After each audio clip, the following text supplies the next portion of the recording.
This is a production of Hockey Night in Oswego, only on WTOP.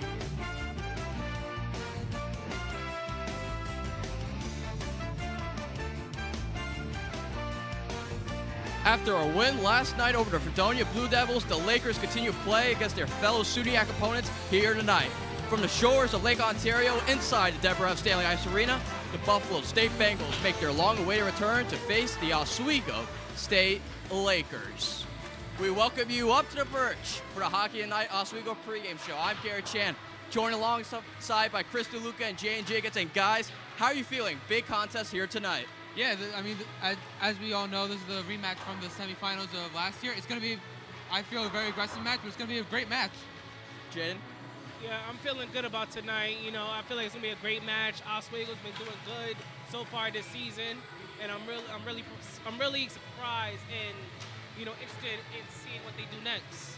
A certainly exciting contest we have in store tonight, but apart from the game in itself, tonight is also Military Appreciation Night, an annual tradition in which the Lakers celebrate all the veterans and those that help serve. And guys, this is certainly one of the greatest traditions we have over the course of the regular season, and something we get to see here tonight. Yeah, I mean, obviously, as you said, it's an important night. Military does obviously a lot, protects us. It's very beneficial for us to recognize what they do for not only the country, but for each individual person. So. For me, for someone like me who has a lot of family that's been in the military, it's very special to see that Oswego has an appreciation night for whoever still is in the service or whoever is in the service. As we mentioned at the top of the broadcast, the Buffalo State Bengals make their long-awaited return to the Deb.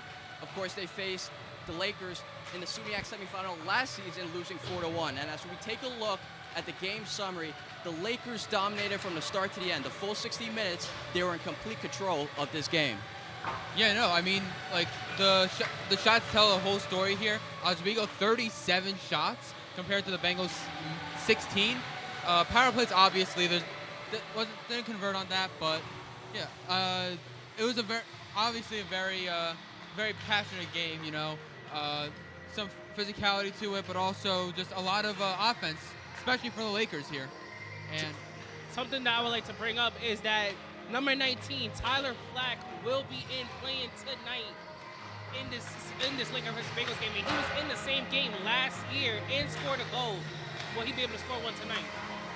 Absolutely, and as you kind of talked about how the Lakers are facing the Bengals, they're very familiar in terms of their opponents. They kind of know the game style. They kind of know how to play against each other. So if you were looking ahead to like what we're going to see in the first period, what do you think the Bengals are going to be seeing from the Oswego State Lakers? A lot of offense, a lot of physicality. I mean, this team, since the beginning of the season, has been a very physical team, very physical, but also very offense-heavy. They're a well-rounded team, and I think the Bengals should look to that to see from the Lakers in the beginning of this period. Absolutely, and Bengals, they are eyeing the Lakers. The Lakers have a massive target on their backs, but the fact that they're SUNYAC regular season champions, the Lakers know that they're public enemy number one. But to see on how they will adapt, a new season means a clean slate. Here's head coach Ed Gosick and Oswego State Lakers captain Quinn Wormuth about the thoughts for this upcoming matchup. Last year was last year. But, what we can control? What we can control is how we play this year, our attitude, our effort. It's a new season. Take care of your own business is what we've learned. The way that we feel about Plattsburgh is probably the way that they feel about us. We ended their season, so we imagine that on Saturday they're going to give us their absolute best, and we need to be prepared for that. So, like I said, we know that anybody can beat any team on any given night, so we're going to go into Saturday with that same mindset, respecting our opponent, but also playing to our strengths. Thank you to both head coach Ed Gosick and Wormuth for taking the time to sit down with us. And it's interesting what Wormuth said. Buffalo State Bengals, they lost to Oswego in the semifinal. And for the Lakers, they must have that same feeling losing to Plattsburgh in the SUNYAC championship as well. Yeah, no, I mean, obviously last season for the Lakers was very disappointing, losing in the championship. But you also got to remember, and it wasn't just those two teams. You had Buffalo State against the Lakers, and unfortunately for Buffalo, they got knocked out by Oswego. So you imagine they're going to be very, maybe a little mad about that. So yeah, you can expect. sorry to cut you off, but it would definitely be an interesting game to know that, already knowing that Buffalo State has got eliminated by the Lakers last year. It's going to be very interesting to see what happens tonight between the two rivals. We will certainly see what's in store between the Bengals and the Lakers tonight. But that does it for us here, right as of this moment, here on the Hockey Night in Oswego pregame show. Coming up, we recap last night's contest between the Oswego State Lakers and the Fredonia Blue Devils, as well as Buffalo State Bengals game last night. And then we see what the game plan is as they face a huge contest here tonight. You're watching the Hockey Night in Oswego pregame show. It rolls on when you come back.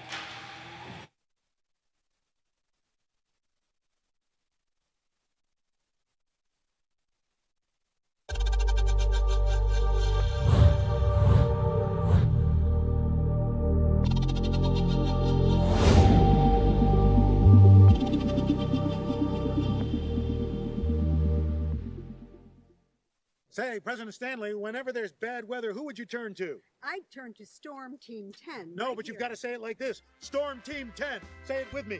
Storm Team 10.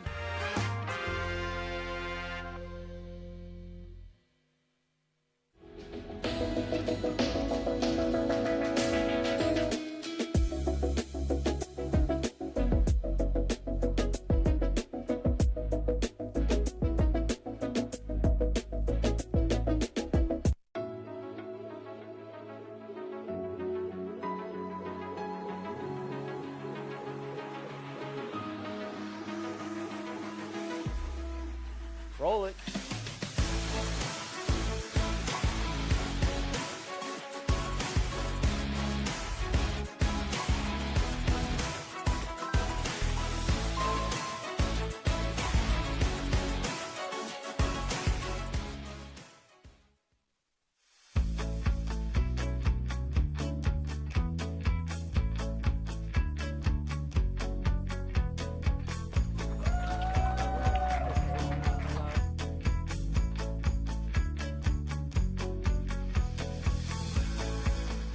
Jill told me it was Kitty from Glee. Yeah, what is it? Al Roker.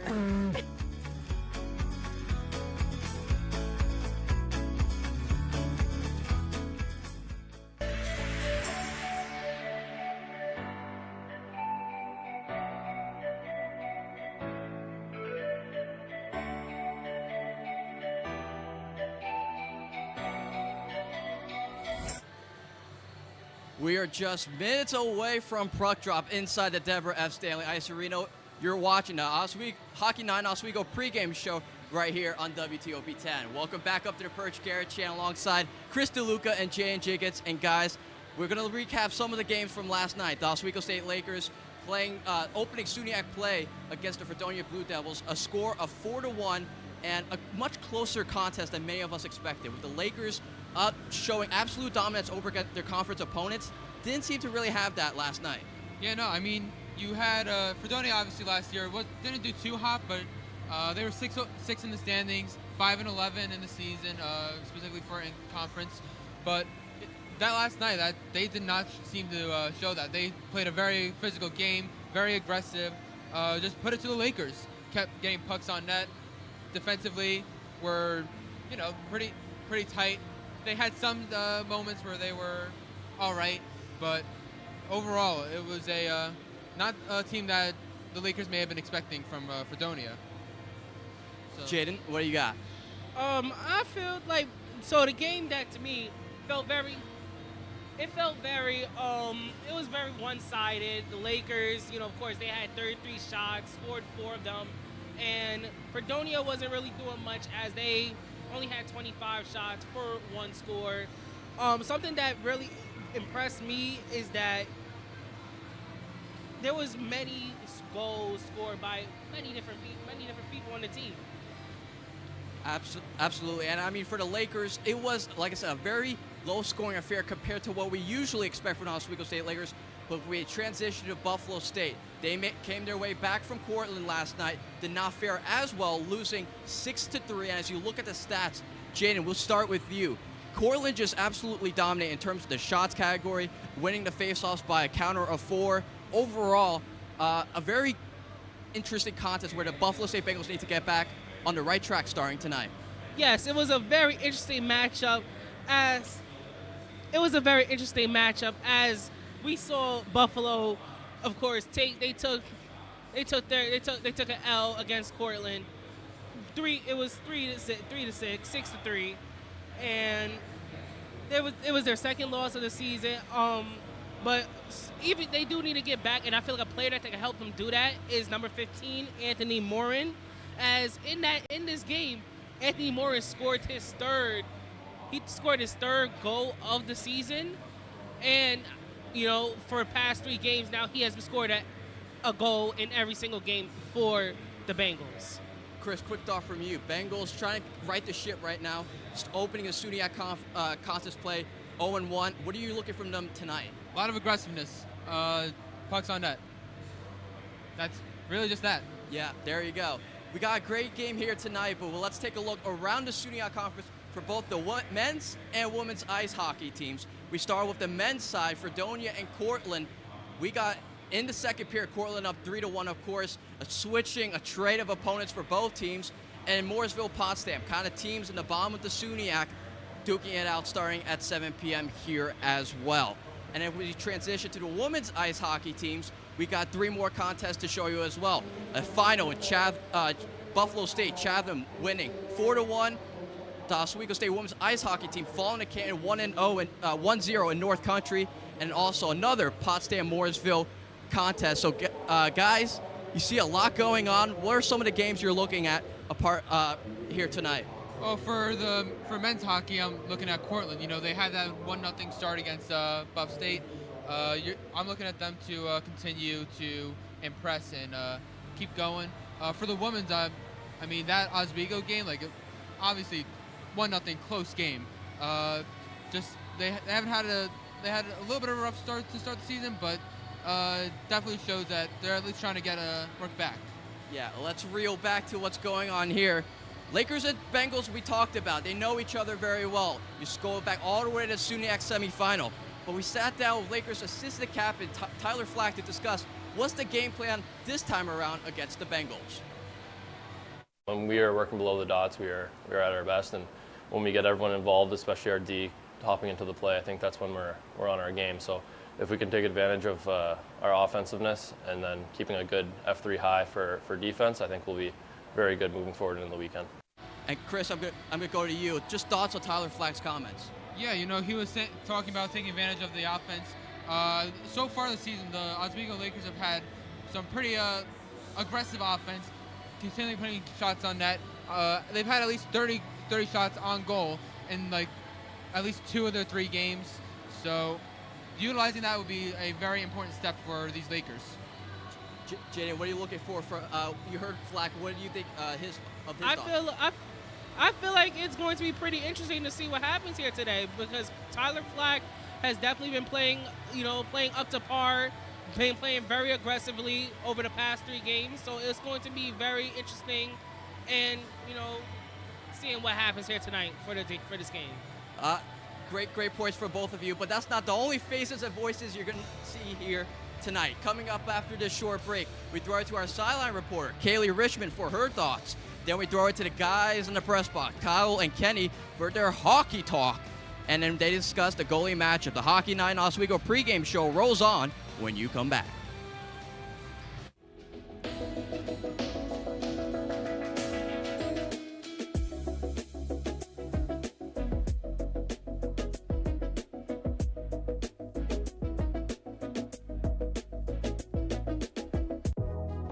Welcome back to Major Discussions.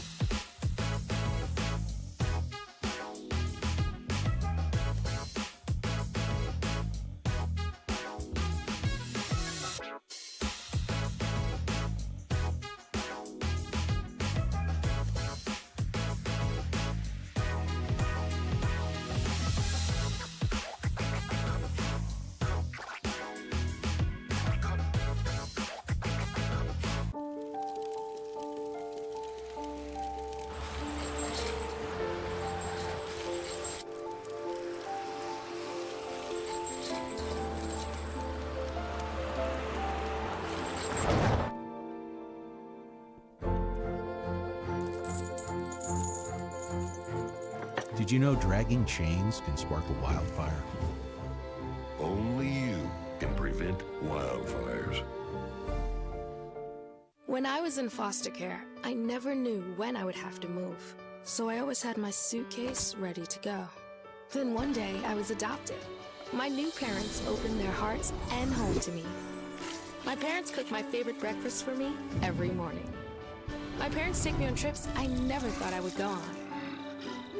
They gave me a home and an even better reason to use that suitcase.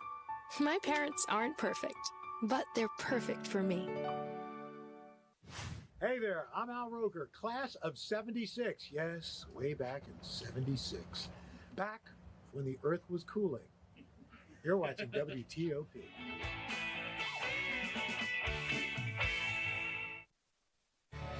Welcome back to the Hockey 9 Oswego pregame show. Garrett Chan, Chris DeLuca, Jay and Jacobs here. But we're going to throw it down to our silent reporter, Kaylee Richmond, for more on tonight's contest and Military Appreciation Night.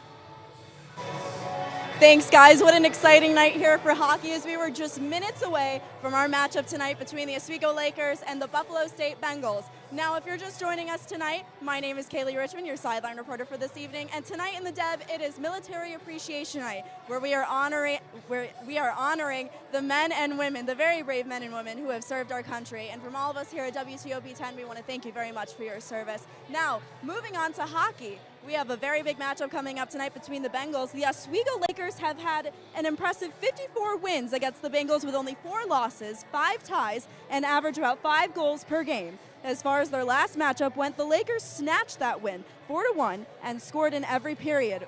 Well, I don't know about you guys, but I'm excited to see this matchup and how this evening unfolds. You know, the Lakers look pretty good in this matchup, but the Bengals might have a couple tricks up their sleeve. We just won't know. Now we're going to send it up to our commentators, Kenny Gerard and Kyle Spizak, for some hockey talk. Guys?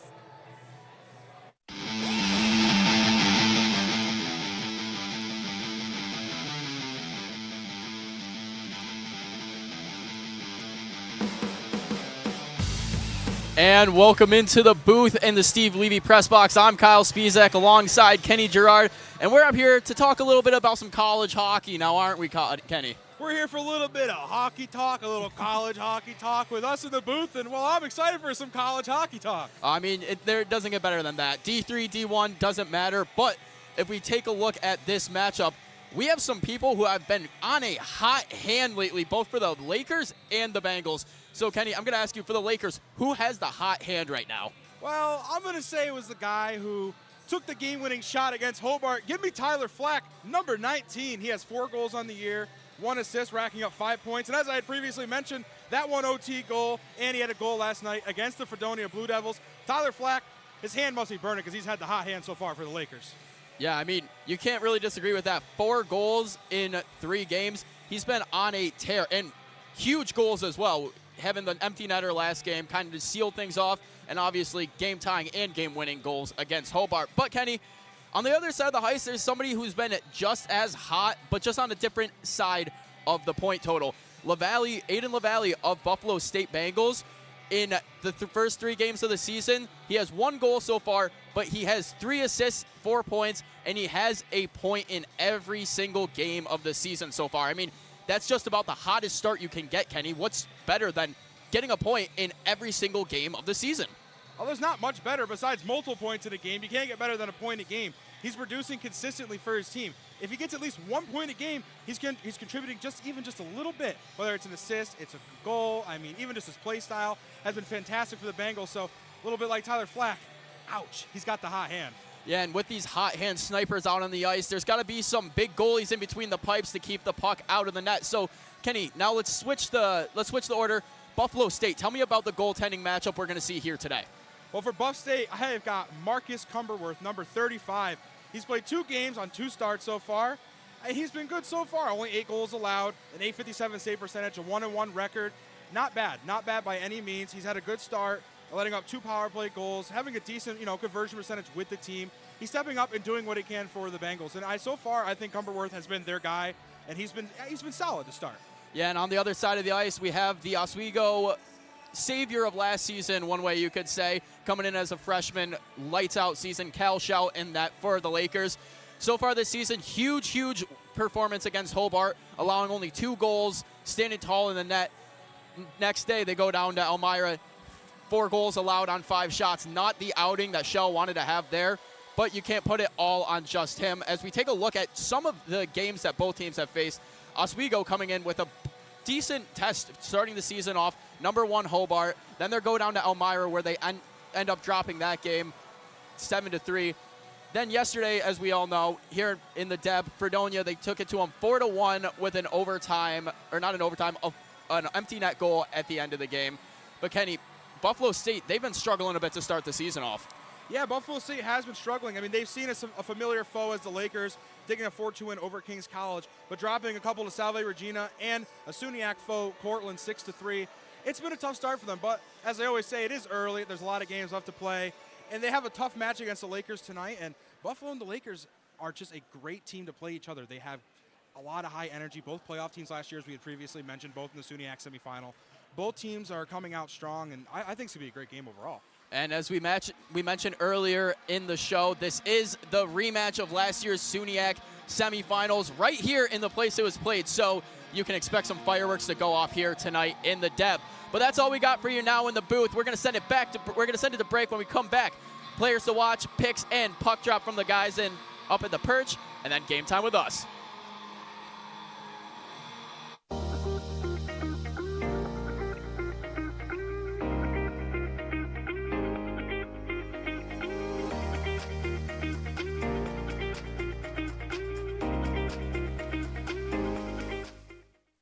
What's going on? Yeah, dude, we go on at like 11:30. It's like No. What do you mean no? It's 10:30. 10:30? Matt, it's 10:30. What do you mean it's 10:30? Hey, don't touch that. That's my ladder. Hey, man. Whoa. You know this book was already discounted 10%? Wow. Get a close up of that one. Matthew, Look at that. Can we go back inside? I want to sleep in the studio again.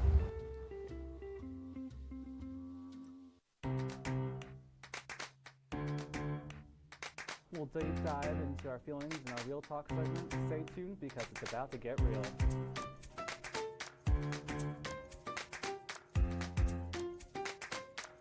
When I was in foster care, I never knew when I would have to move. So I always had my suitcase ready to go. Then one day I was adopted. My new parents opened their hearts and home to me. My parents cook my favorite breakfast for me every morning. My parents take me on trips I never thought I would go on. They gave me a home and an even better reason to use that suitcase. My parents aren't perfect, but they're perfect for me. Welcome back to Major Discussions.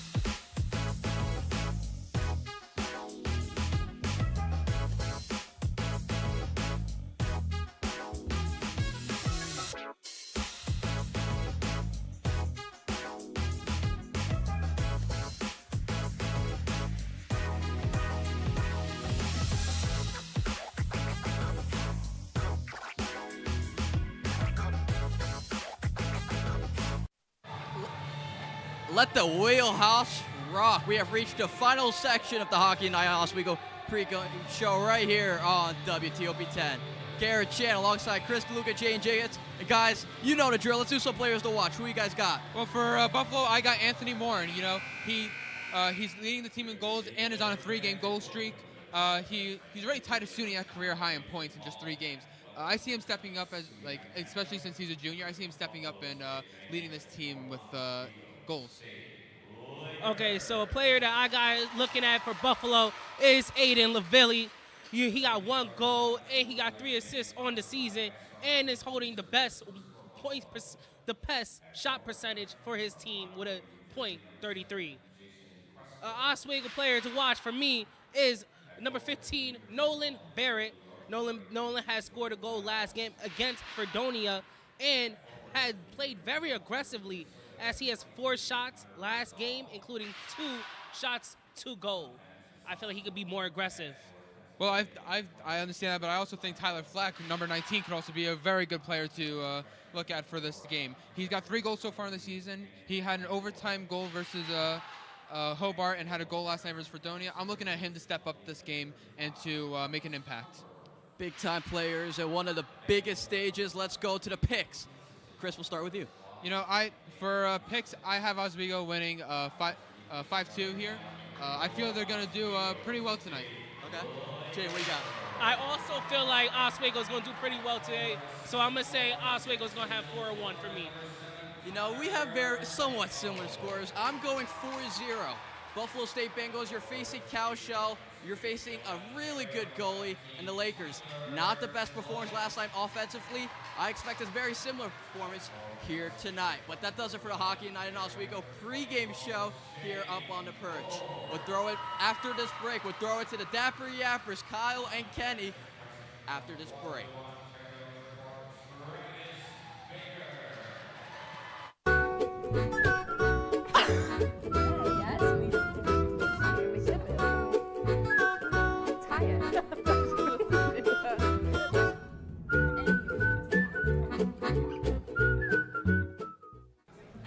Put the keys down, Kevin. But I'm gonna drive home. There are several warning signs present that you shouldn't be driving. I guess I have really been looking for love in this dating app. Yep, I'm definitely gonna call a ride home.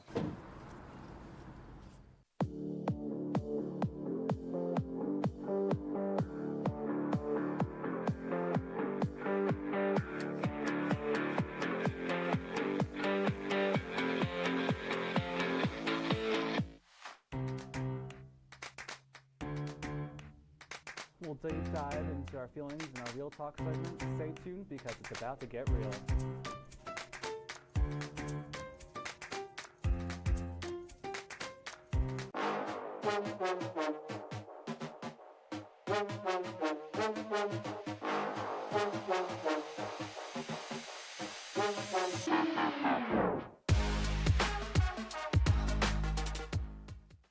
What's going on? Yeah, dude, we go on at like 11:30. It's like No.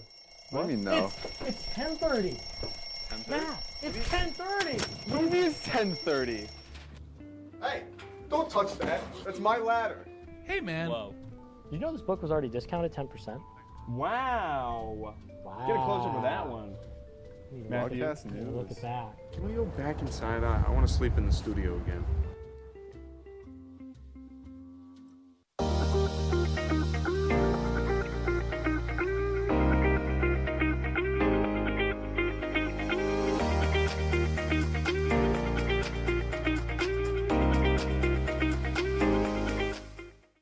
And it could be your last chance to see one occur for 2 decades, as the next time one will be visible over the continental U.S. He's May 84.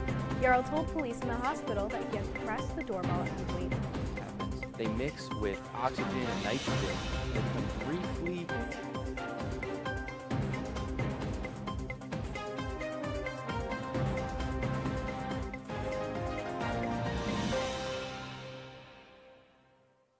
What's going on? Yeah, dude, we go on at like 11:30. It's like No. What do you mean no? It's 10:30. 10:30? Matt, it's 10:30. What do you mean it's 10:30? Hey, don't touch that. That's my ladder. Hey, man. Whoa. You know this book was already discounted 10%? Wow. Get a close up of that one. Matthew, Look at that. Can we go back inside? I want to sleep in the studio again.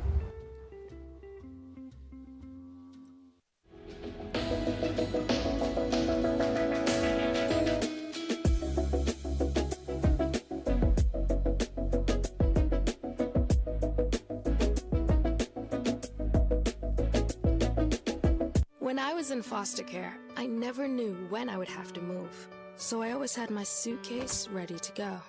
Then one day I was adopted. My new parents opened their hearts and home to me. My parents cook my favorite breakfast for me every morning. My parents take me on trips I never thought I would go on. They gave me a home and an even better reason to use that suitcase. My parents aren't perfect, but they're perfect for me.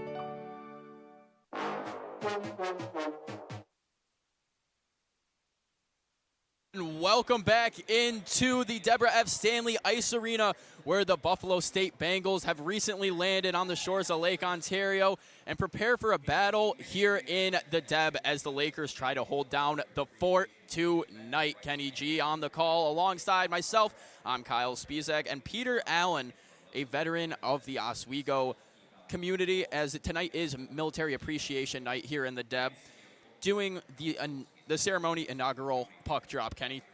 Yeah, always good to have a veteran here for Military Appreciation Night for the annual, or not annual, every single game we have a puck drop, and someone great to honor here tonight at Military Night, a veteran of our serving our country. And taking the draw for both teams for the first puck drop is Quinn Wormuth, the captain of the Oswego State Lakers, and Joe Glamos, the assistant captain of the Buffalo State Bengals, a tradition throughout all ages of hockey, youth, college, professional, NHL, a ceremony puck drop to start things off. Yeah, some things never change. Some things are the same for every level, and well, the puck drop and some good hockey is usually the same for all of them. As we are in store for quite the matchup here, a rematch of last year's SUNYAC semifinals, as the game was played right here as the Lakers took the victory in that game. Taking a look at the matchup history between these two teams, the last time they faced off each other was that 4-1 SUNYAC semifinal win for the Lakers. But if we take a look at all time, the Lakers lead this series 54-4-5, currently on a 7-game win streak, and Kenny, their home record 31-2. That is an almost perfect record at home. 30 wins, 1 loss, and 2 OT losses. It doesn't get much better than that for the Lakers. And well, for Oswego tonight, they're looking to keep it the same way and make it 31-1-2. And while the Bengals are looking to make it 30-2. As the Lakers, as we mentioned, are on a 7-game win streak. In the last 10 matchups between these two teams, 9-1 record in favor of the Lakers. And that one loss that they took at home in all those years was in the 2018-2019 season. So not a single player from that team remains on Oswego or Buffalo State's roster. No, 2 totally new teams from 2018-2019, which feels like a century ago, but wasn't that long ago, I guess. As we get set for puck drop, the Lakers starting line, Shane Bull, Connor Gato, Tyler Flack on the forwards. Defense being Ryan Dickinson and Travis Baker on the other side of the ice. Connor Bizal, Joe Glamos, and Jason Questel getting the start on offense. And on the defensive pairing, it will be Chris Blanco and Andrew Langlois. As we are just minutes away for puck drop in each cage. Marcus Cumberworth taking the nod for the Buffalo State Bengals. And in net, per usual for the Lakers, Cal Shaw will be getting the start as puck drop goes away. And it's right to Baker to start things off. Flack's going to dump that one down in the zone, and it's going to be chased down behind the net by Shane Bull. Bull battling a couple of Bengals back behind the net. He's going to try to get it out in front, but it's intercepted by a Bengal. Tyler Flack throws a shot on net. Chance for Bull, but it's blocked away by a Buffalo State defender and chipped down the length of the ice. This is pretty much what we expected to see right off the rip. Some fast action, some mistakes, and some good plays from both sides. So far, it's kind of what I expected, Kyle. A pretty quick action game. We're only 30 seconds in, not even 30 seconds in. We've seen a lot of action. Yeah, and a quick chance there for Shane Bull right in front of the net. Pops out on his stick. Just double pumps it and isn't able to get it in the back of the net. Gets the shot blocked as chipping it out down the length of the ice is Blanco. Back to Blanco. He's going to try to dump that off the boards, but instead rockets one right into his own bench. We'll have a face-off near center ice. Yeah, I mean, well, it was a great double pump reference, by the way, Kyle. I really appreciated that. But, yeah, I mean, it's been a great start so far. A lot of action. We've seen a lot of good defense, some good zone control from each team, each player controlling their gaps. So far, so good. That's what we expected, a good game. And the same line still out there. No line changes for either side of the ice as that one's going to be chipped in. Bull chasing that one back. Behind the net, passes it to Dickinson. That one slips off the blade of his stick, able to get back to Buffalo State with a shot opportunity in front, but that one's going to be clogged up by Gato. Baker does an escape turn, gets it up the middle of the Bull. Bull coming down with some speed, hits Gato. Gato looking for Bull again. Bull trying to do too much, looking for another pass. Flack can't connect. Now coming out of the zone with some speed is Buffalo State Questel. So Lakers with some heavy defensive pressure. Wormuth's going to drop back and pick that one up at his own blue line. Arcan chips that one in, ramps it off his stick to the end board. Sleeth coming down. picked up by Buffalo State. Calabufo takes that one away, and Arkin's going to take it. He takes a shot from the top of the circles. Opportunity in front of the puck, squeaks behind the net, and a shot in front. Just misses the net. Connor Sleeth from behind the net trying to test his luck. Banked off the boards to Bazal, but Oswego's going to recollect it. Warmouth up to Calabufo. Calabufo coming down the far side with some speed. He's going to shoot one, and that goes into the shoulder of Cumberworth. Calabufo gets thrown into the goalie a little bit after, but nothing will come out of that. Yeah, you know, that was a couple of really good saves there by Cumberworth, kind of what we expected from him. He's been pretty solid to start off the year. And, you know, everywhere I look, Kyle, every time I see a black jersey, there seems to be a yellow jersey right behind him. Oswego's defense has been stellar. They are on top of them, intercepting passes, making good pokes. They've been on top of them so far all game long. And, Kenny, if you've ever watched one of my calls before, you would know my favorite saying in hockey is aggression and possession. If you can stay aggressive and take away their passing lanes, as soon as they get the puck, you have two men on them. Limit their ability to move with the puck, and you possess it, you're going to have control of the game. As down in the corner now, Krulicki getting his first licks of the game. Buffalo State's going to dump that one down the length of the ice, and that's going to go for an icing. Faceoff will return to the near side faceoff dot in Buffalo State zone. Yeah, well, you have said aggression and possession has seemed to be the name of the game for the Lakers so far. They have been on top of it. They've been physical. They look quick. And we'll take a look at a replay here. It's just some of the physicality. Big shot down the middle of the ice. They just seem to be on top of them so far. The defense right now for Oswego is great, and those great defensive stops are leading to some good offensive chances, but it's been pretty good on defense as well for Buffalo. Oswego just moving around a lot in their own zone, not getting caught flat-footed, as right there Rocco tries to pickpocket a Bengal. Samrad pinches down, little too far out of reach. Buffalo State's going to be able to escape the zone. Coming up, that one's going to be picked up by LaValle. LaValle's going to dump it in once he gets the blue line and chase his own entry. Barrett back behind the net. He'll take it up. He's going to try to fly one the length of the ice before it gets intercepted in the neutral zone. Back up the corner. Going down by Murray. And Noah Bull's going to edge him off over in the corner. Coming up now, A.J. Ryan dumps that one in, and on the attacks, Rocco. Wrapped around the boards. Dickinson's going to pinch down on this one, but it's going to get out of the zone. Coming down with some speed now is Murray. Before Ryan gets it again. Ryan cross-ice pass to Dickinson. Dickinson gets the red line and dumps it in. Bull on the attack. He's going to be able to get the puck. Now back down into the corner is Morin. Flack with a good forecheck, keeps it in the zone. It's going to trickle back out to Dickinson. Elects for a D-to-D pass to Baker. Close, but Baker's able to swim out of that one. Chipped deck into the corner by Murray. Buffalo State's going to get a change, and Dickinson now with the puck. He's looking up ice. He hits the stick of Bull. No icing. Flack takes a stick off the shin pads before Gato hits a start and stop. He'll pass it up to Baker at the point, but he can't handle the pass. Francis at center ice. It looks like Buffalo's starting to do a little bit more of what the Lakers are doing. They're cutting off those passing lanes and starting to play a lot better defense, making it a little bit tighter and harder for the Lakers to get a good pass in and get some offensive shots in. Now Bazal with the puck. He's going to throw it into the glove of Calabufo. Calabufo gets it back into Buffalo State zone. Out to Francis now. Francis passes that one up to Calabufo, who tips it in. Back behind the net is Otis. Otis passes it off to Allison. And no icing called. Oswego could reach the puck in time. Back behind the net now, Sleeth for the Lakers. Moving with a little bit of speed, trying to get that pass across the neutral zone. A lifted stick doesn't allow Calabufo to make contact with the puck, and we'll have an icing. Faceoff will return to the near side faceoff dot in the Lakers zone. No, and you know, I said it a lot, I feel like, so far talking about defense, but I'm going to talk about it again. I mean, Buffalo's defense has improved vastly. The first 2 minutes, we saw 4 shots on goal from Oswego, while Buffalo still has 0. In the last 3 minutes now, we've only seen 1 shot on goal from the Lakers, and Buffalo seemed to really tighten it up. And taking a look around the SUNYAC, a lot of other games in action, both on the men's and women's side. But Cortland defeating the Fredonia Blue Devils 5-2 after Fredonia made a trip to the Deb yesterday in a 4-1 loss against the Lakers. Cortland with a win against Buffalo State yesterday as well. Moving to 2-0 in conference play on the year as a shot from Glamos goes over the net into the glass.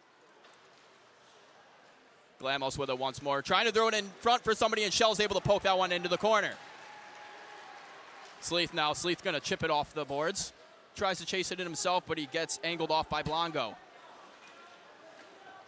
Buffalo State through the neutral zone with some speed. Going to dump it in once they get the red line. Shell behind his net to recollect the pass.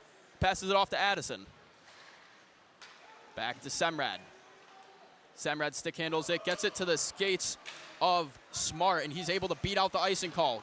Grimshaw now behind the net. Grimshaw looking for a pass. Does an escape turn. Gets it to Krulicki. Krulicki now behind the goal line. Passing it up to the point. Gets it to Semrad. Semrad takes a shot on net. That one's deflected. Goes back behind the net. Krulicki back in the corner facing off with Glamos. Chipped off for Grimshaw. Grimshaw back behind the net to Smart. Looking to set up the cycle, but Buffalo State's going to get in there before Krulicki gets a stick on the puck. Smart trying to dance around him before it gets knocked away. Now coming up is Glamos. Or Morin. Morin gets the blue line and gets in the zone before Semrad picks it up behind the goal line. Semrad facing some sticks in his way, but able to get through the neutral zone across the blue line. Semrad with a shot, and that one's going to be blockered away. The way for Buffalo to be there in front of their goalie to get that puck away. The goalie not really icing it down there, and he was right there with another opportunity for his team. Good save. Noah Bull playing defense in the middle to get an interception. Now Oswego re-enters Buffalo State zone. Back behind the net now is Rocco. Rocco looking for the puck. Can't find it, so it's picked up by Allison.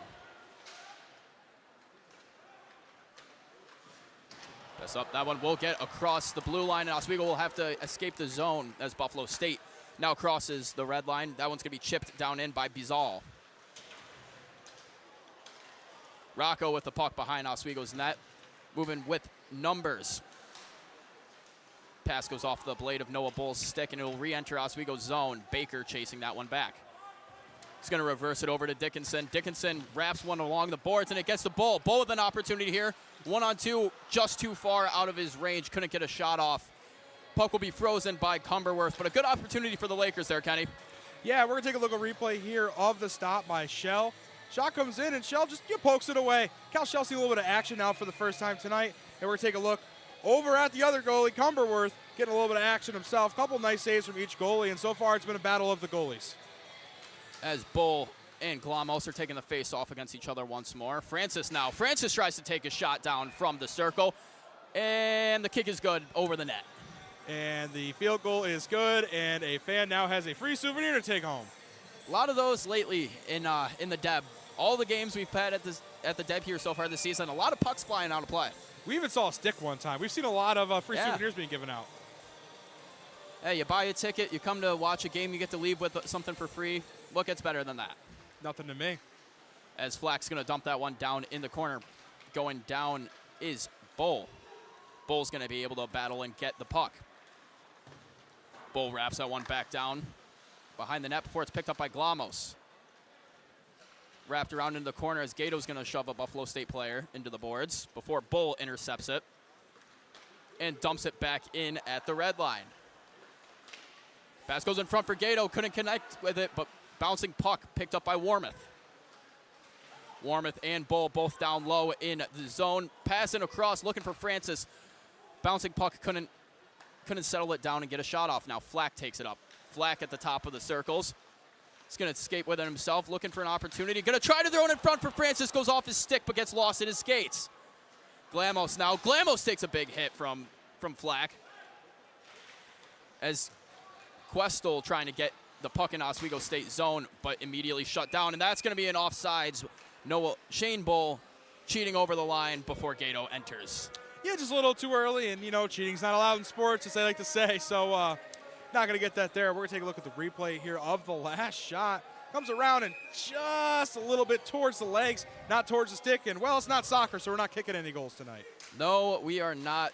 This game is played on ice, not grass, Kenny. Similar objective to score goals. A lot more physicality and a lot faster in this one, though. That's right. As back behind the net is battling in the corners Barrett. Barrett getting hooked, no call.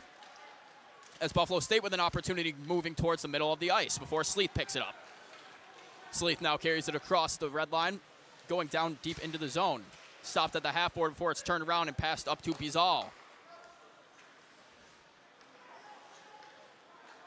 Back to Sleeth. Sleeth's going to try to chip that one down for Arcan. Arcan battling. And that's going to escape the zone before it's picked up by Barrett. Barrett back to his D partner in Semrad. Semrad across the red line. Buffalo State player blows the tire. Arcan throws a hit down back behind the net, but the puck still manages to escape the zone as Sleeth picks it up in the neutral zone. Across, looking for Semrad. Story of this game so far, a lot of bouncing pucks, Kenny. Yeah, a lot of bouncing pucks. It's almost like basketball season's got started here in the Deb. Lots of bouncing around. Very warm here in the Deb today. That could be playing an effect on the ice. Maybe it's a little bit softer than normal. The puck's not sticking to the ice as much, allowing it to bounce around much more, and makes it a lot harder to be able to possess the puck and control it on your blade. It's been warming in the Deb and outside of the Deb, too. It's been a nice warm November so far. That it has. As face-off won by Buffalo State, they'll dump it down in at the red line. Back behind the net for Lakers, battling for the puck is Grimshaw. Cheats up for there, that shot goes over the net. Another shot from the boards over the net for Buffalo State. Trying to wrap it back behind the net. Chasing down on that one is Todorov. Todorov still taking it by himself, trying to throw it up to the point. Goes off the skate of Gavrilovic and escapes the zone. And a delayed penalty is going to be called on the Lakers. As we wait the ref's call, it will be a tripping call. 2 minutes, the Lakers will find themselves for a minor. And heading to the box is Connor Smart. Well, you know, that's our first penalty we've seen all night, and halfway through the first period, getting a first penalty. Not too bad for either side, so we're going to get a power play opportunity here for the Buffalo Bengals, while the Lakers are going to look to have to try and improve their penalty kill. So far, their PK in the year, only 60%. Yeah, like you mentioned, Kenny, a 60% penalty kill so far to start the season. Not at all where the Lakers want to be. Really want to raise that number a lot more, especially boost all special teams, power play and penalty kill, as they haven't been a strong suit of the Lakers so far. But these early season games are meant to figure out the kinks and fix them, just kind of piece together those issues the team has. As Bull now has a rush. It's going to be a 2-on-2 opportunity. Bull just takes a shot, tries to get something on net, goes into the corner off the pads of Cumberworth. On the other half, Buffalo's looking to improve their power plays, only having a .25 conversion percentage on their power plays. Both teams looking to improve. So that one's going to be thrown out, and Bull gets it again. Bull's going to circle back before getting some pressure and tries to just freeze the puck, throw it back down his own way, kill some more time on the clock. A smart play to just freeze it alongside the boards. Trying to cross the ice to Ryan. Ryan couldn't receive the pass, but he keeps going, pushes the puck down into Bengals zone. Bringing it back out, skating it all the way back down in Oswego zone, killing off that clock. Some good passing and a really good penalty kill so far for the Lakers. Dickinson's going to air that one the length of the ice as it's going to be picked up back behind the net by a Buffalo State player. Yeah, it seems that Oswego has had control of the puck more in this power play than Buffalo's had control. So far, a great penalty kill for the Lakers. As Marin's going to dump that one in, and it's tried to get thrown out of the zone, but Allison picks it up. Allison with a shot. Calabufo stands tall. Huge block. Bengals passing along the top of the blue line before it's poked back out. Calabufo on it. Sleeth has a breakaway opportunity. It's just Sleeth, and he does a forehand backhand. What a save from Marcus Cumberworth, getting across the crease, getting the blocker on it to shut that one down. Well, that's the 10th shot on goal that Cumberworth has seen tonight, and a very, very important save. Almost a shorthanded goal for the Lakers, but if Cumberworth's got anything to say about it, it's not happening. As we're going to take a look at the replay right here. Here's Cumberworth, one-on-one opportunity. Sleeth shot, no good. Cumberworth just lays down on it, and he was just there between the pipes. He read that forehand backhand before Sleeth even attempted it. Great positioning from the netminder, and he keeps the puck out of the back of the net as the Lakers penalty kill wears off, and we return back to even strength. Puck is down in Laker corner. Puck battles in the corner as the puck gets frozen a little bit before it moves back behind the net. With a shot opportunity there and a huge block from Oswego's defense. Trying to get it up top. Buffalo State with a shot opportunity there, and it dings the iron. Off the crossbar and back into the corner. Another corner battle ensues. Buffalo State looking for that high trailer, and they'll be blocked. Smart getting on the puck there. Buffalo State really just looking for that high slot trailer, and they're being able to connect with them there. Oswego's not collapsing in on that high slot and allowing too many opportunities, Kenny. Yeah, they seem to be a bit out of control in their zone over there. While Shell's made some great stops and the defense has made some great stops as well, they seem to be lacking on crashing into the middle and giving those opportunities right away to the Bengals. And Calabufo with a shot opportunity there, but it's deflected by a Bengal stick and goes flying into the netting. Face-off will be in the near side dot as we take a look here. Shot off the iron. That's as close as you can get, Kenny, just inches from being a 1-0 game in favor of Buffalo. I wouldn't even say it's inches. That looked like millimeters to me. That was just off the corner. Buffalo State wins the draw, and they try to break it out up the middle. Goes off the skate of a player and will go the length of the ice. The linesman waves no icing. Looking for a similar play going all the way down, but no icing called again. Warmouth with a shot from the point. That one's going to find the shin pads of Calabufo before LaValle picks it up for Buffalo State. Back to the middle. Puck bouncing around the high slot before coming down. LaValle now taking it to the far side wing. Warmouth trying to get it up to Arcan. LaValle's going to get to him first. Allison trying to keep the puck in play, keeping it down, and shot from Bazal just goes wide. Francis picks it up below the goal line. Coming up the ice on his own accord, going to get the red line and dump it in. Cumberworth loses an edge there, but no Oswego players on the pressure, so no harm for the Bengals. Looking across the way, trying to find Bizal. It's going to go off the boards and end up in front of the net, picked up by Bull. Bull drop pass over to Dickinson. Dickinson going to chip that one into the far corner. Allow Flack to forecheck and get it for him. Baker steps down, makes a big play, keeping that one in before Joe Glamos getting it out. Coming down now, Glamos with an opportunity, and Baker gets a stick on that one, pushes it wide. Back now below the net is the Bengals. Getting it up to the point in Blango. Blango's going to throw it back behind the net for Glamos. Picked up by Gato. Coming up now, Smart. Smart across to Flack. Smart able to stay on side there, is coming down now is Semrad. Semrad has the puck in the high slide. He's going to shoot. Goes off the blocker of Cumberworth and into the netting. But we're going to toss it over to our sideline reporter, Kaylee Richmond, as she has a veteran on hand here on Military Appreciation Night. And thanks, guys. I'm here with Sergeant Nick Sala, who's being honored tonight. Nick, would you mind telling us what branch you were in and how long did you serve? I was in the Army for 6 years. Well, thank you very much for your service. What do you think of the game so far? It's really good.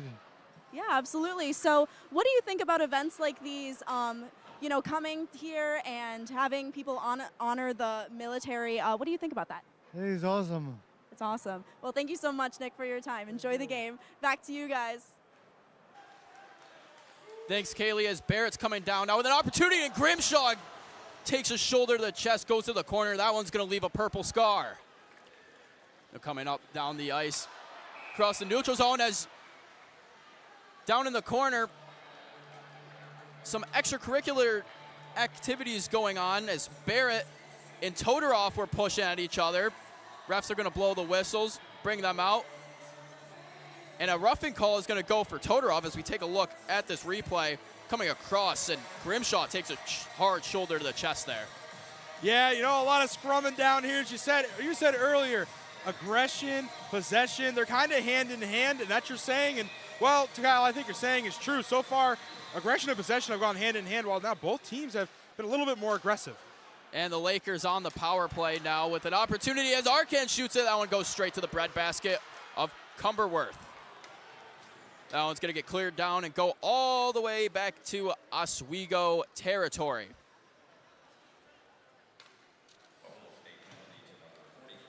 Coming up now is Dickinson. He's going to drop it off for Gato. And that one's going to be sailed back down behind Oswego's net. Shell will pick this one up. Shell going to wrap it around back up to Fleck. Talking about this Oswego power play, Kenny, really rough to start the season. 1 for 13, a 7.69% conversion rate for the Lakers power play. Yeah, I'm not a mathematician, but that's not a good number so far for the Lakers. But it is early, and there's a lot of time to improve. There's a shot there trying to improve on that number. Buffalo State on the other side of things, 4 for 16 on their power plays for the season, 4 for 17 now with the power play earlier in the game for the Lakers. Lakers trying to get that power play percentage number up here with 51 seconds left to go in the power play. 2:50 left to go in period number 1 of play. I'm Kyle Spizak alongside Kenny Gerard. You're watching WTOP 10's coverage of Oswego State men's hockey. Sleeth has it at the goal line. He's going to pass it up to the point to Barrett. Barrett point-to-point pass, gets it to Baker. Baker wraps it back up to Barrett. Looking for Sleeth. He's got an opportunity. Sleeth shoots it. Hits about 3 cages and then goes up into the netting. Yo, that puck is really bouncing after that shot. It really bounced off the ice. You might be honest on about being a little warm, and you're right. I think the puck's not too sticking really well, and we take a shot, look at the replay here. Shot comes in, and boom, right off the glove and up into the almost student section. An absolute rocket off the blade of Connor Sleeth. Cumberworth just able to get his glove there in time as Sleeth now has it again. He's at the near side circle, skating around. Going to bring it up to the point to Barrett. Back off to Sleeth. Sleeth looking for a pass in the middle, and he's going to do so. Calabufo over the shoulder of Cumberbatch.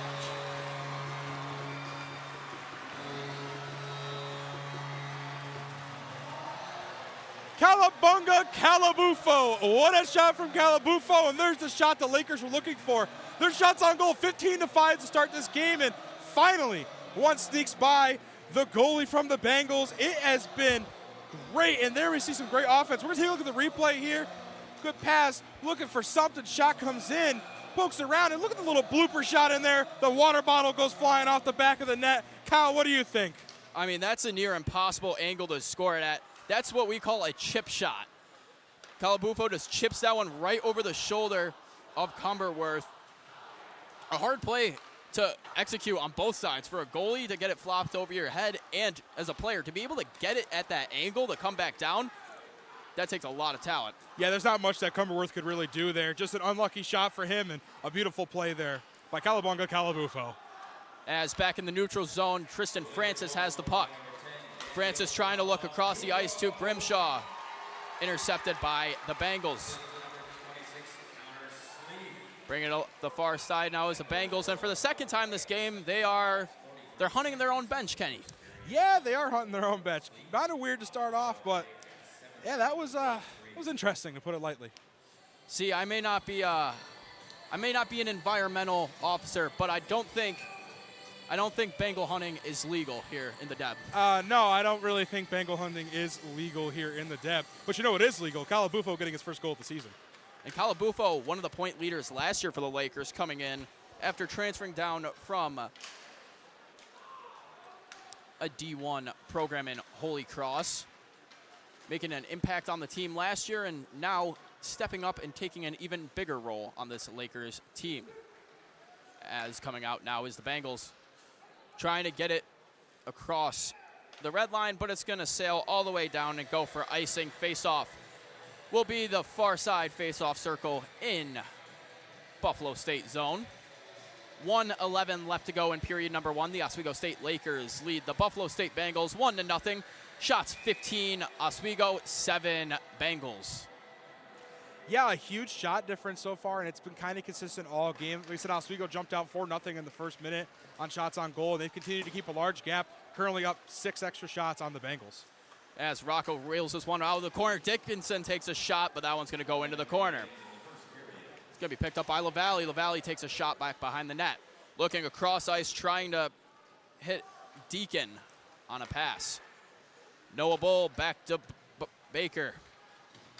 Baker trying to find A.J. Ryan, and heads up back into the crowd off a stick.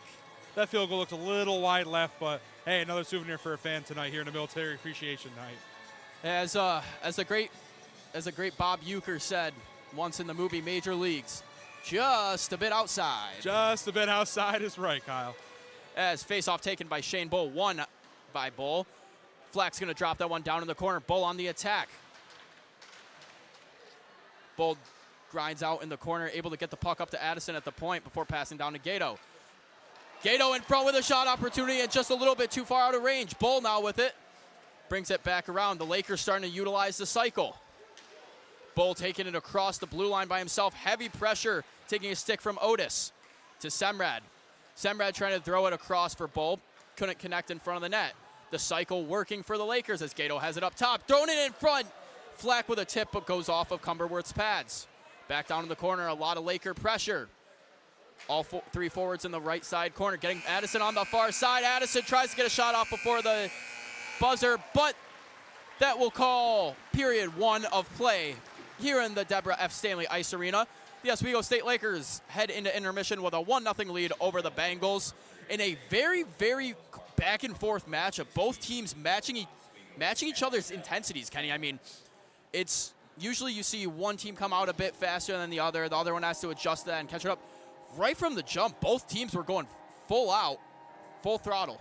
Yeah, both teams were full throttle. And, you know, there's a saying that stats don't lie, but I think in this game, stats are kind of lying a little bit. We're seeing a large shot difference from Oswego. Oswego 17 shots on goal to Buffalo 7. I don't think that really tells the tale of the story we've seen tonight. Buffalo early on was a little bit rocky, but once they started shutting down those passing lanes, started to get a little bit tighter, got better gap control on defense, they were looking a lot better, making this a much tighter contest for the Bengals, while Oswego continued to improve throughout the game. Like you said, stats necessarily aren't determining this game, as it could very well be a 1-1 game with a crossbar shot from Buffalo State. But we're going to throw it down sideline to Kaylee Richmond, who has the goal scorer Daniel Calabufo ringside.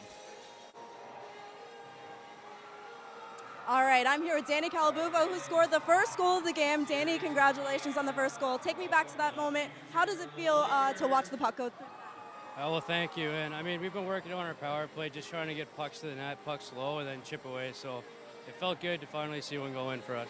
Absolutely. So going into this second SUNYAC matchup, what's the importance of these types of matchups going forward and doing well in that? Yeah, I mean, league play, it's obviously the biggest part of the year for us. So any night, every team's coming in trying to knock us off. So we just got to stick to our game plan and then come with every game with the same focus and try to get the job done.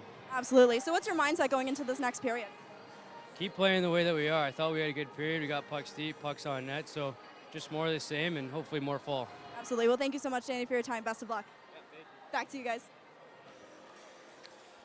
And thank you, Kaylee, for that.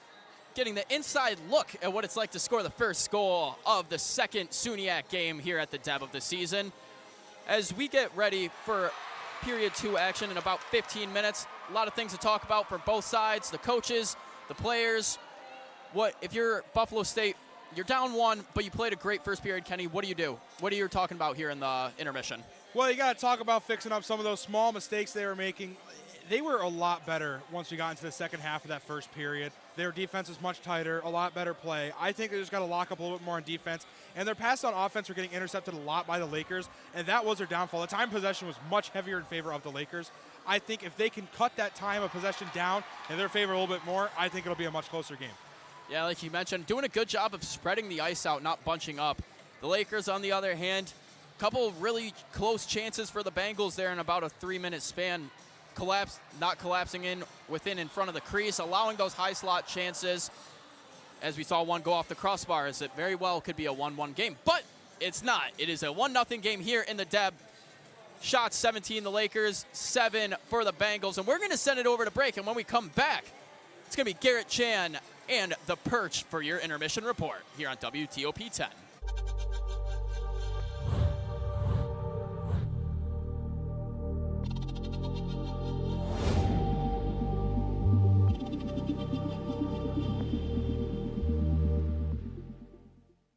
Say, President Stanley, whenever there's bad weather, who would you turn to? I'd turn to Storm Team 10. No, right but you've here. got to say it like this. Storm Team 10. Say it with me. Storm Team 10.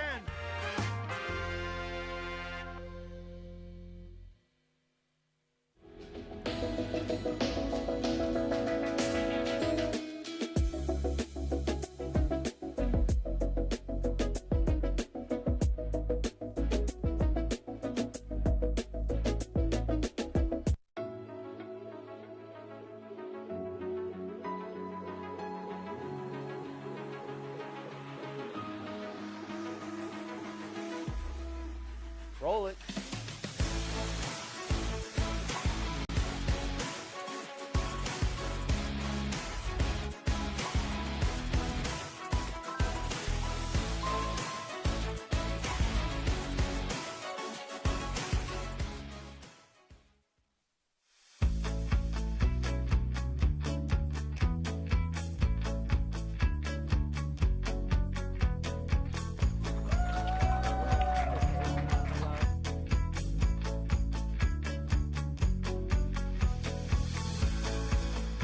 Jill told me it was Kitty from Glee. Yeah, what is it? Al Roker.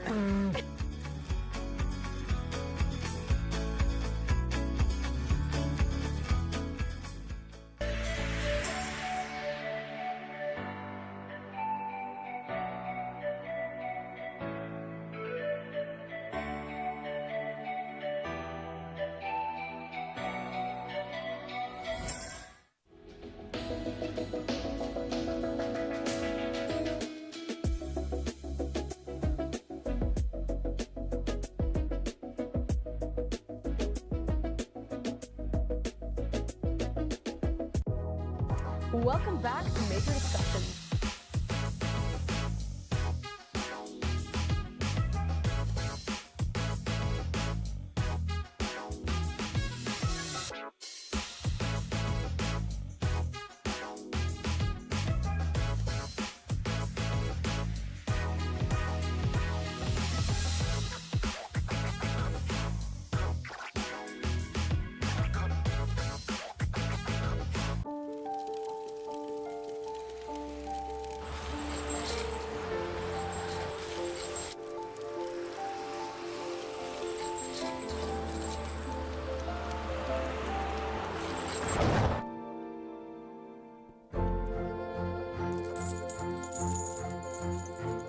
Did you know dragging chains can spark a wildfire?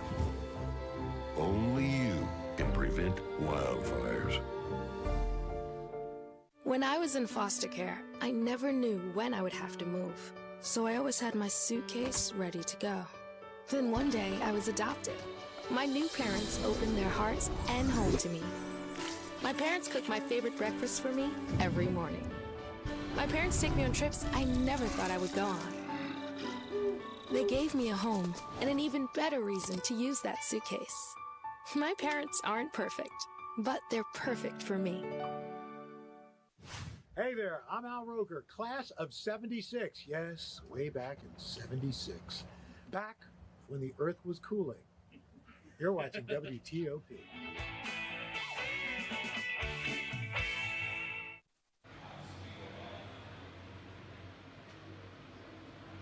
20 minutes have elapsed inside the Deborah F. Stanley Ice Arena. The Oswego State Lakers up 1-0 over the Buffalo State Bengals. It's time for the first intermission report. Garrett Chan alongside Chris DeLuca and Jane Jacobs up here on the perch. And guys, overall, very bitter battle between these two teams. Very close as well. Yeah, absolutely. I mean, you can just take a look at the shots. Like, you had 14 shots for Oswego compared to Buffalo's 4. On top of that, it's been a very aggressive game. A lot of good checks by both teams. Overall, it's just been a very, very aggressive game. As you can see, that this game has definitely was intense in the first period. Definitely was a close game, and we already knew going into this game that it was going to be that way. It was going to be a close matchup. It was going to be a heated matchup, and so far, the Lakers came out on top in the first period, getting a score. Chris, I don't know if you noticed, but on shots, 14 of 4 in favor of the Lakers. So throughout the first period, they've certainly peppered Cumberworth in between the pipes. Certainly made the goalie work. Certainly stood tall, despite allowing that one goal, looking strong through those 20 minutes. Yeah, the Oswego shots on goal has been what has been able to get them this one-goal lead so far. I mean, I always say this: pucks on net gets goals. You know, you have to keep putting the pressure on, keep putting the pucks on, and yeah. Yeah, this game, for real, I agree with everything that you just said.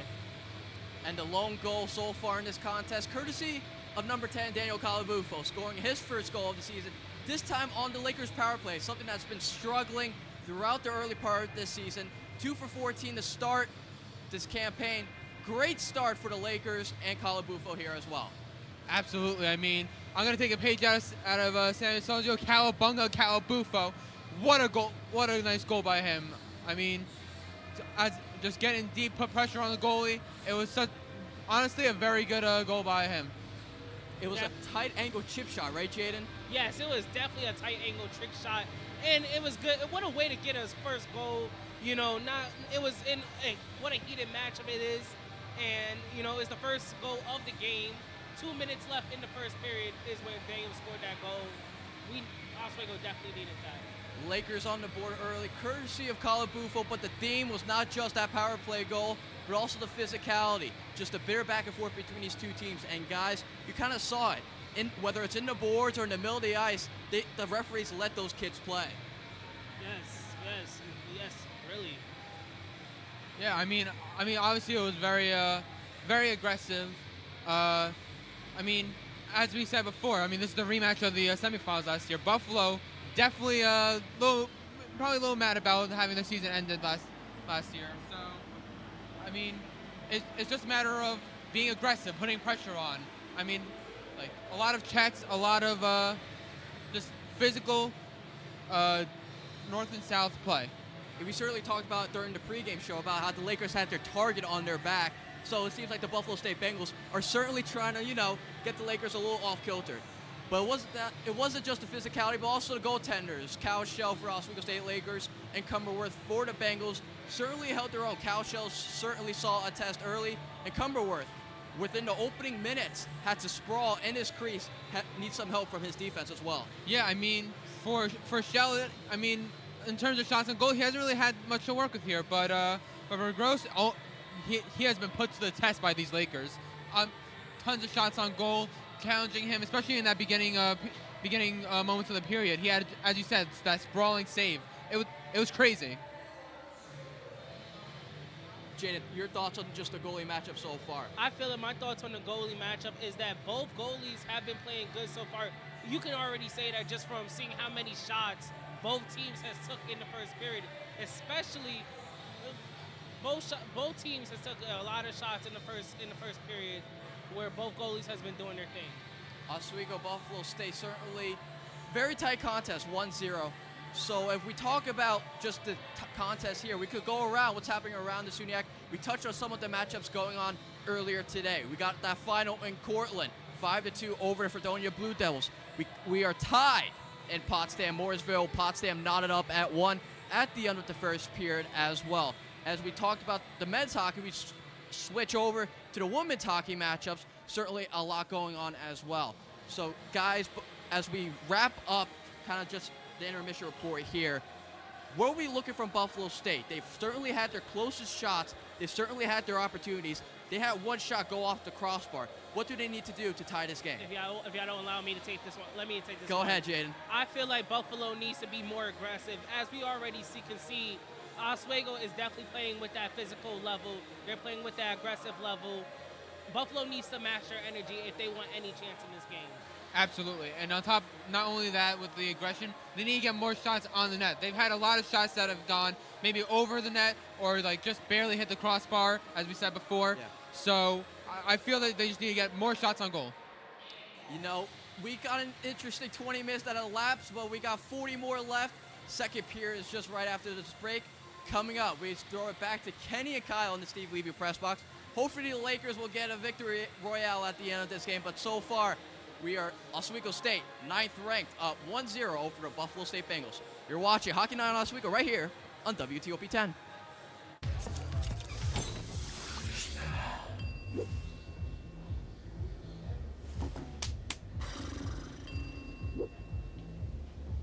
If you need to do something to feel okay to drive, you're not okay to drive. Don't drive buzzed.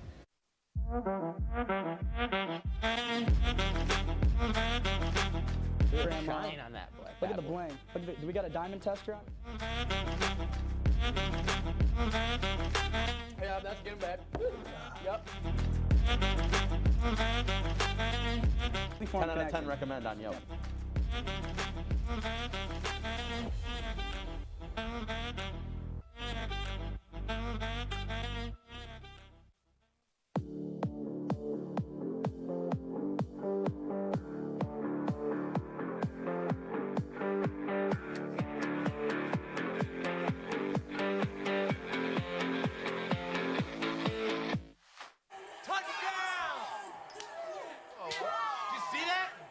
we scored? Yeah, we scored going to the playoffs. I can't believe I missed that. Every time I'm buzzed, I spend too much time on my phone. What? I should take your phone away. No. I'll call for a ride. Hey, why does my face look like that? I'm playing with these new face filters. Okay, you know what? Yep, that's mine. I'm gonna need that back. No. Kevin!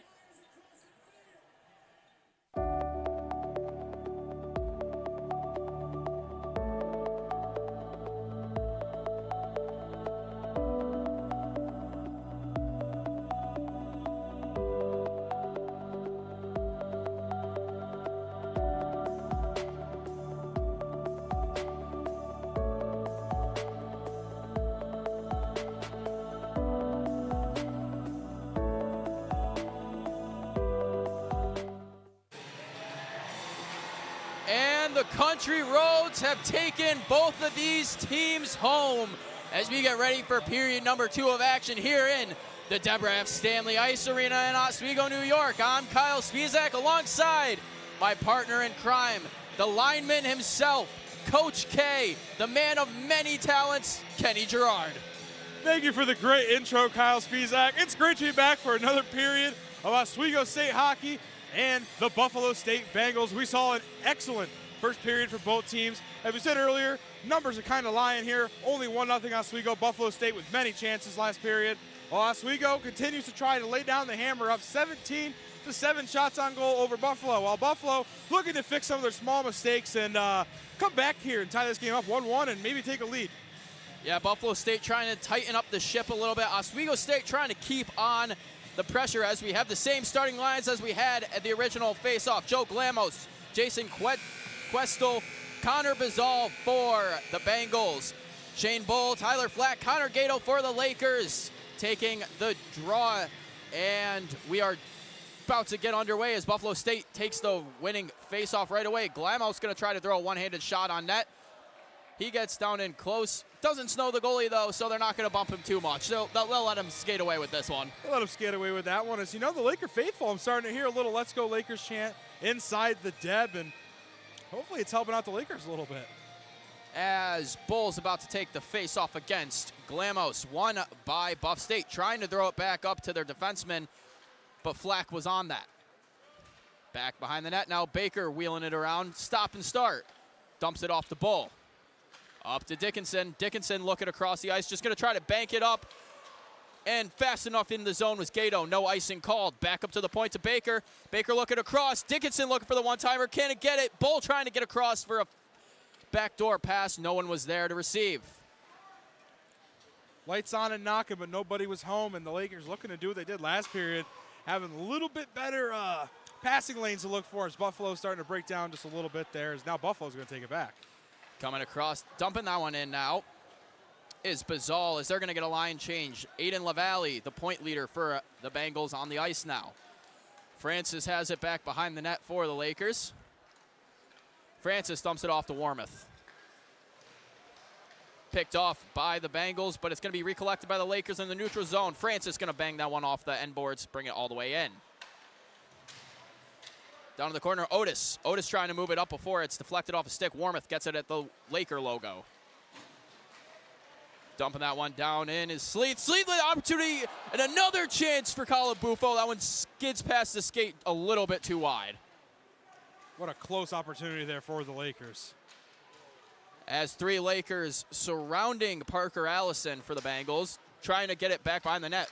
But another opportunity for Calabufo and shut down by Cumberworth. That's 2 chances for the man who already has the lone goal.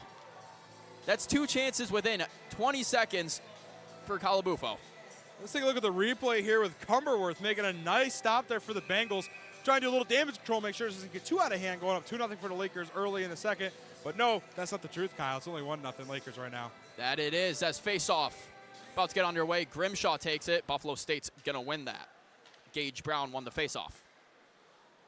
Coming back out now, Barrett's going to pick it up. Chip pass back to Semrad.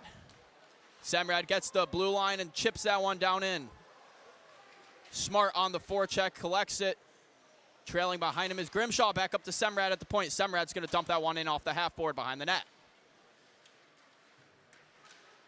Krulicki trying to get something going before it's picked up and taken out by Buffalo State.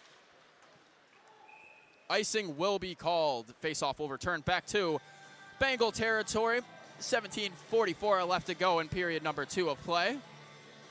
Here on Military Appreciation Night in Oswego. Well, we're getting a little deja vu from last period, I think. We've seen Oswego come out hot, already up 2-0 shots on goal. And it seems to be that Buffalo has to get back into their rhythm and try and settle down a little bit and bring back the defense.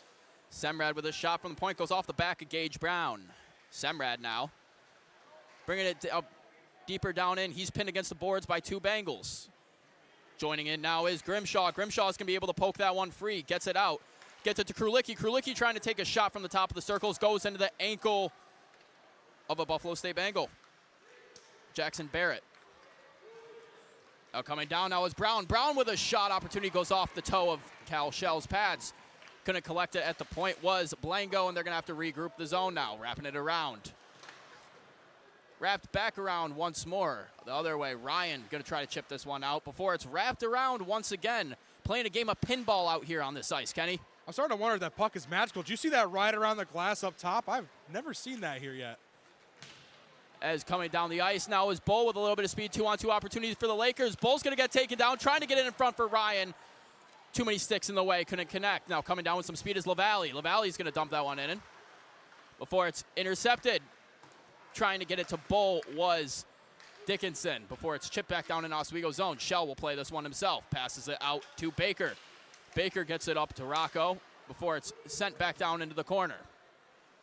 A lot of dump and chase hockey in this game, Kenny. Not so much possession. We're seeing a lot of dump and chase from both sides of the ice. Yeah, we're seeing the puck flying around a lot, not a lot of possession. Otis now has it. He's going to wrap it around the boards. Going in the corner to get it is Ryan. Shell tries to play that one around the net. As Rocco is going to just chip that one for Baker, but it ends up going to Bull. Bull now trying to get it across the ice, and he will find the stick in the air of A.J. Ryan. Rocco fighting off an entire Bengals defense by himself. Down in the corner, gets it up to Warmoth, who gets it across to Francis. Francis looking for something to do, just going to dance around with it and dump it down off the end board. Gato with a guy on him, trying to get some space before it goes back in the corner. Shane Bull on the forecheck. Francis pinches down, keeps that one alive. Flack with a low slap shot, trying to keep something going. Looking for Glamos. He is not happy they couldn't pick their head up and find him. Warmoth now going to skate it up himself into the neutral zone. Gets it to Francis off his skate, but it goes to Flack. Flack couldn't bounce around Langlois, so it'll go back out before it's caught by Francis.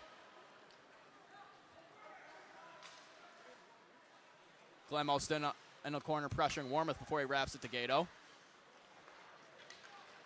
Center pass to Francis. Francis takes it wide out to Bull. Bull going to try to get it in, and Francis is going to go collapsing into the net for Cumberworth. Lost an edge there. Nothing he could do. Slides into the goalie. Net comes off. 14:46 left to go. Face-off will take place down in Bengal territory as we take a look at the replay, Kenny. Here we take a look at Cumberworth. Here he comes. He can stop pucks and humans today, and well, he got a full-fledged hockey player coming into his net. Cumberworth's seen a lot of action today. 19 shots so far in this game, and making plenty of stops for his team. This has been a good game for Cumberworth. And that goal-scoring line of Sleeth, Arcan, and Calabufo back on the ice. A hot first shift in the second period, and obviously Calabufo with the lone goal in this game so far as Semrad's going to pick it up back behind the net, battling off some Bengals. Semrad skates it up into the neutral zone, takes it across the blue line himself, going to take it all the way.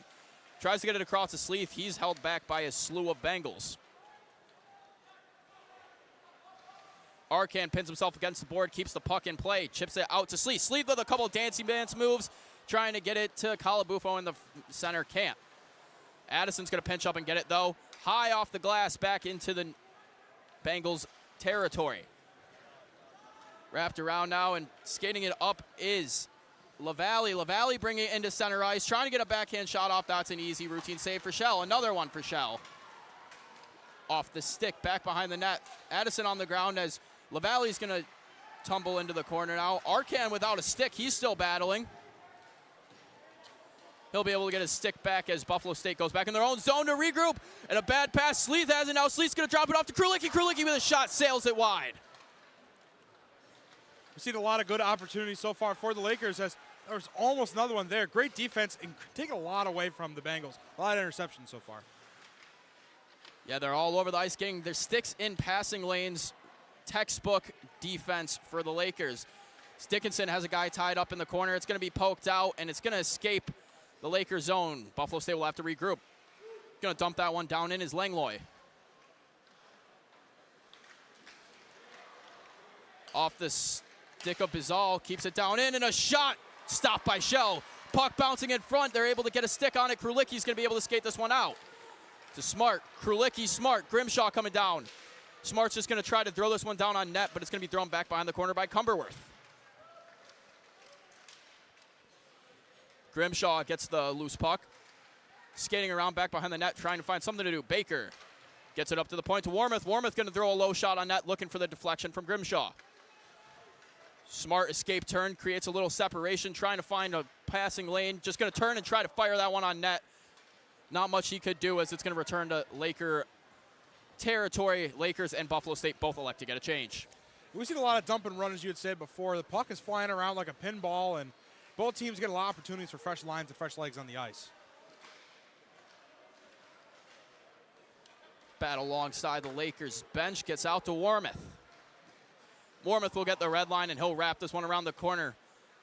Cumberworth couldn't get out in time to stop that one, as the Lakers are going to be able to keep their offensive pressure on. Gets it up to Francis at the point. And a whistle is going to be blown dead. Net was off. As we take another look around the SUNYAC, we go and take a look at Potsdam versus Morrisville as the Bears lead the Mustangs by a score of 2-1 in the second period of play. As we mentioned, a lot of SUNYAC matches, both men's and women's, going on today. Kenny? Yeah, a lot of good SUNYAC matchups today in both the men's and women's leagues. And we took a look at Potsdam there, the whiteout little brother making some noise. And yeah, only 2-1, a good game in the SUNYAC. And we've seen good SUNYAC matchups yesterday as well, with Oswego winning 4-1 over Fredonia. And now Oswego, the 1-0 lead over Buffalo. Some good matchups today. A lot of good hockey. Yeah, the SUNYAC, one of the stronger conferences in the nation for Division III hockey, with a lot of really big schools like Oswego, Plattsburgh, Geneseo airing out of this SUNYAC. And on the other side of the game, the women's team, Morrisville is up 2-0 over Potsdam. Would you look at that? As down in the corner now, Bull is battling against a couple of Bengals. Going to try to get it up to the point. That is going to slip by Francis, and now coming down is Questel. Questel with some speed, trying to get in front of the net, but getting a stick on it was Deacon. Just couldn't poke it in the back of the net. Warmoth now coming up with some speed, gets it to Bull, center ice. Bull skates around before deciding to dump it down in and chase in his own entry. Gato comes up, keeps that one in, dumps it back behind the net. Bull loses his stick, goes flying into the corner. He's going to have to go and retrieve that. Is coming up the ice now is Buffalo State. Glamos entering the zone. He edges off Barrett. Before it goes back, Barrett receives it in Oswego zone, trying to get it up to Shane Bull before it bounces back to Barrett. Able to get it in the zone before he crosses the blue line. Blango now trying to move it up before it's intercepted by Flack. Flack takes it behind the net before he gets pinned by Blango. Up to LaValle. LaValle takes a hit from Bull. Able to keep the puck in is the Lakers, as Blango has it back behind the net now. He's going to drop it off for his partner, Langlois. Langlois looking up for LaValle, couldn't connect on it. Semrad's going to try to chip it up as LaValle and Semrad battling for the puck now. Barrett takes it around the cage, skating up with some speed, tries to get it to Gato, a little too far out of reach. It's going to bounce off his stick and go into the Oswego bench. Yeah, you know, we've seen a little bit, like I said last period, how we saw Buffalo start off a little bit slow, and now they picked it up again, shutting down those passing lanes, better gap control, better defense. And we've seen, I mean, Cumberworth has been good all game. We've seen a lot more of a tight contest as you get into this halfway period of each period. And a bit of a different line than we would expect to see out right now, a different line pairing. The fourth line for the Bengals of Tyler Penry, Jared Figueroa, and Nick Stuckless up against Oswego's first line. As coming out now is the Bengals. Figueroa enters the zone before he gets stopped by a swarm of Lakers. Buffalo State rips that one back down in off the glass. Shell goes behind his net to stop things, and he's able to keep it out. The Lakers somehow keep the puck out. No stick, no goalie. The Lakers are able to keep the play alive, keep the puck out of the net in a chaotic sequence of events, Kenny. I know Halloween is past, but that was a supernatural play. Unbelievable, great awareness in the crease for the Lakers defense. As we're gonna take a look at the replay here, Shell not to be home. Here comes the puck, it's in the crease, it's sitting there, it's almost there, and the Lakers on defense come out and poke it away.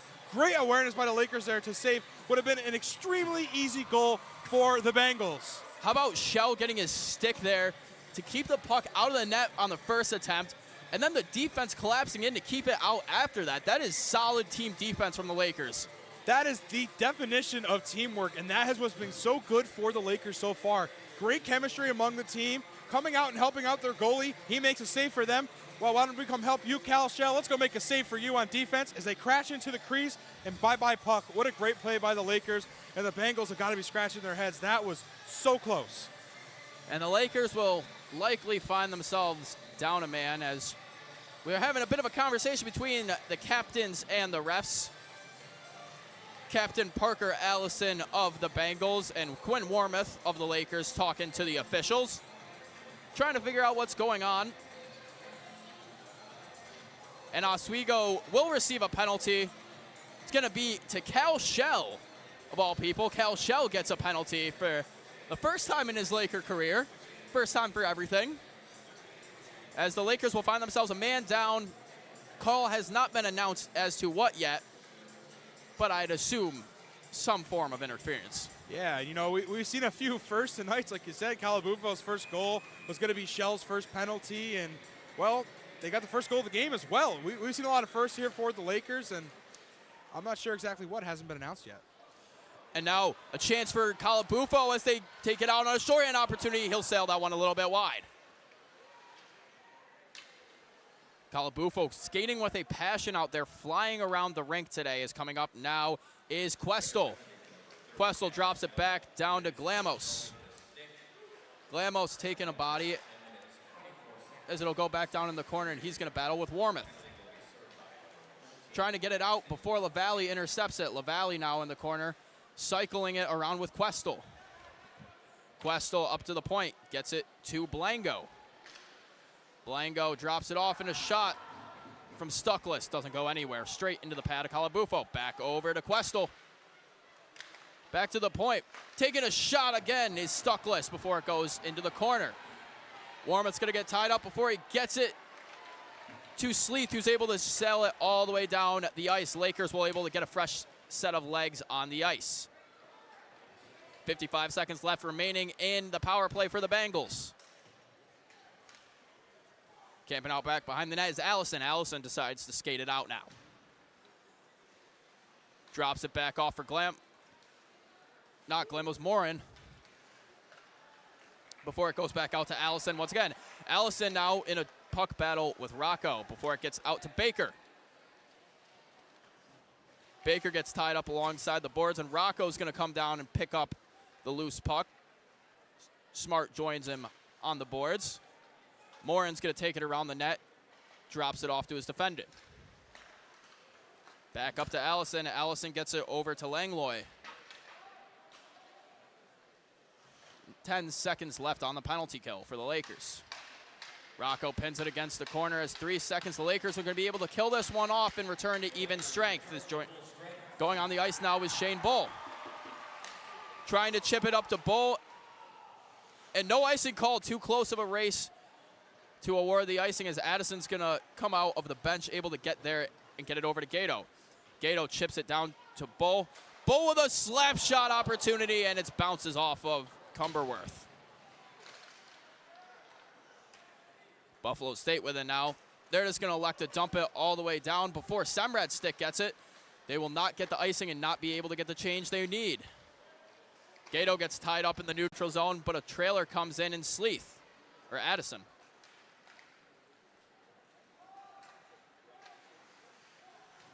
Gato wraps it around the back of the net to Semrad. Semrad start and stop, creates a little separation. Back to Gato, up the boards to Flack. Addison tries to get it up to Bull. He will. It will be chipped in the zone before it's picked back up by Bizal. Pass misses, goes to Gato. He's able to push it down into the corner. Flack on the forecheck. Dumped back around, and Smart's going to throw a hit behind the net. Gets up to Bizal again. Bizal misses on the pass. Has a little bit of space, looking for something to do. Going to move it up the boards to Penry. Krulicki going to battle the puck down in for the Lakers as it's tied up right around the blue line alongside the boards before Warmoth's able to pound it down in the zone a little further.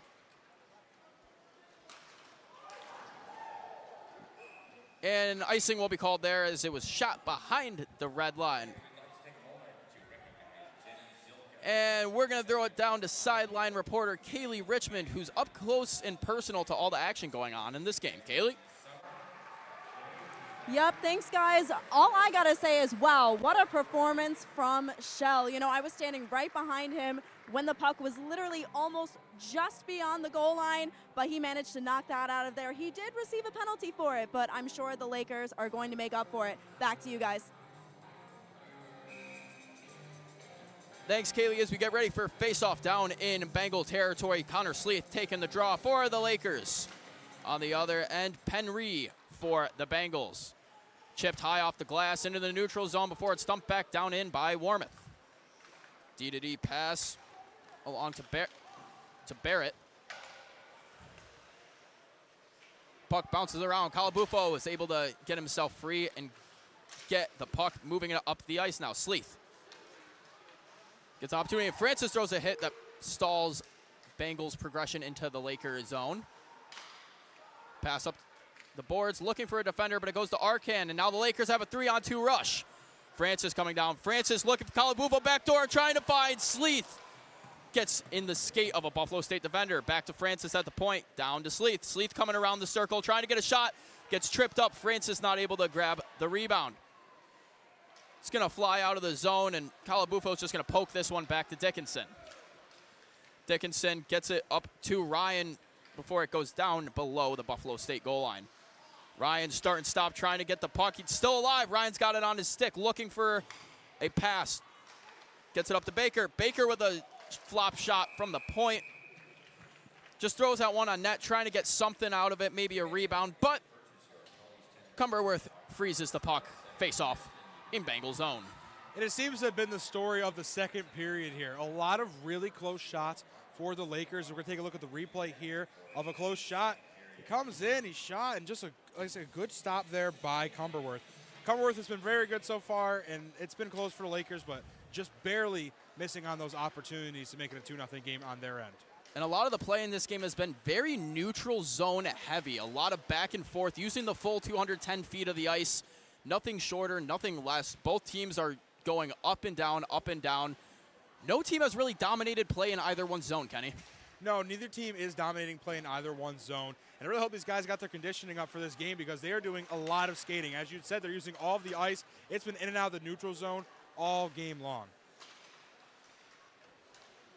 This Buffalo State player gets thrown in the corner, and the Lakers will pick back up the puck. Dickinson, high off the glass, gets it off the stick of Rocco. Coming down now is Ryan. Ryan trying to bring it towards the center of the ice. Now he'll have a backhand shot, sails it over the net.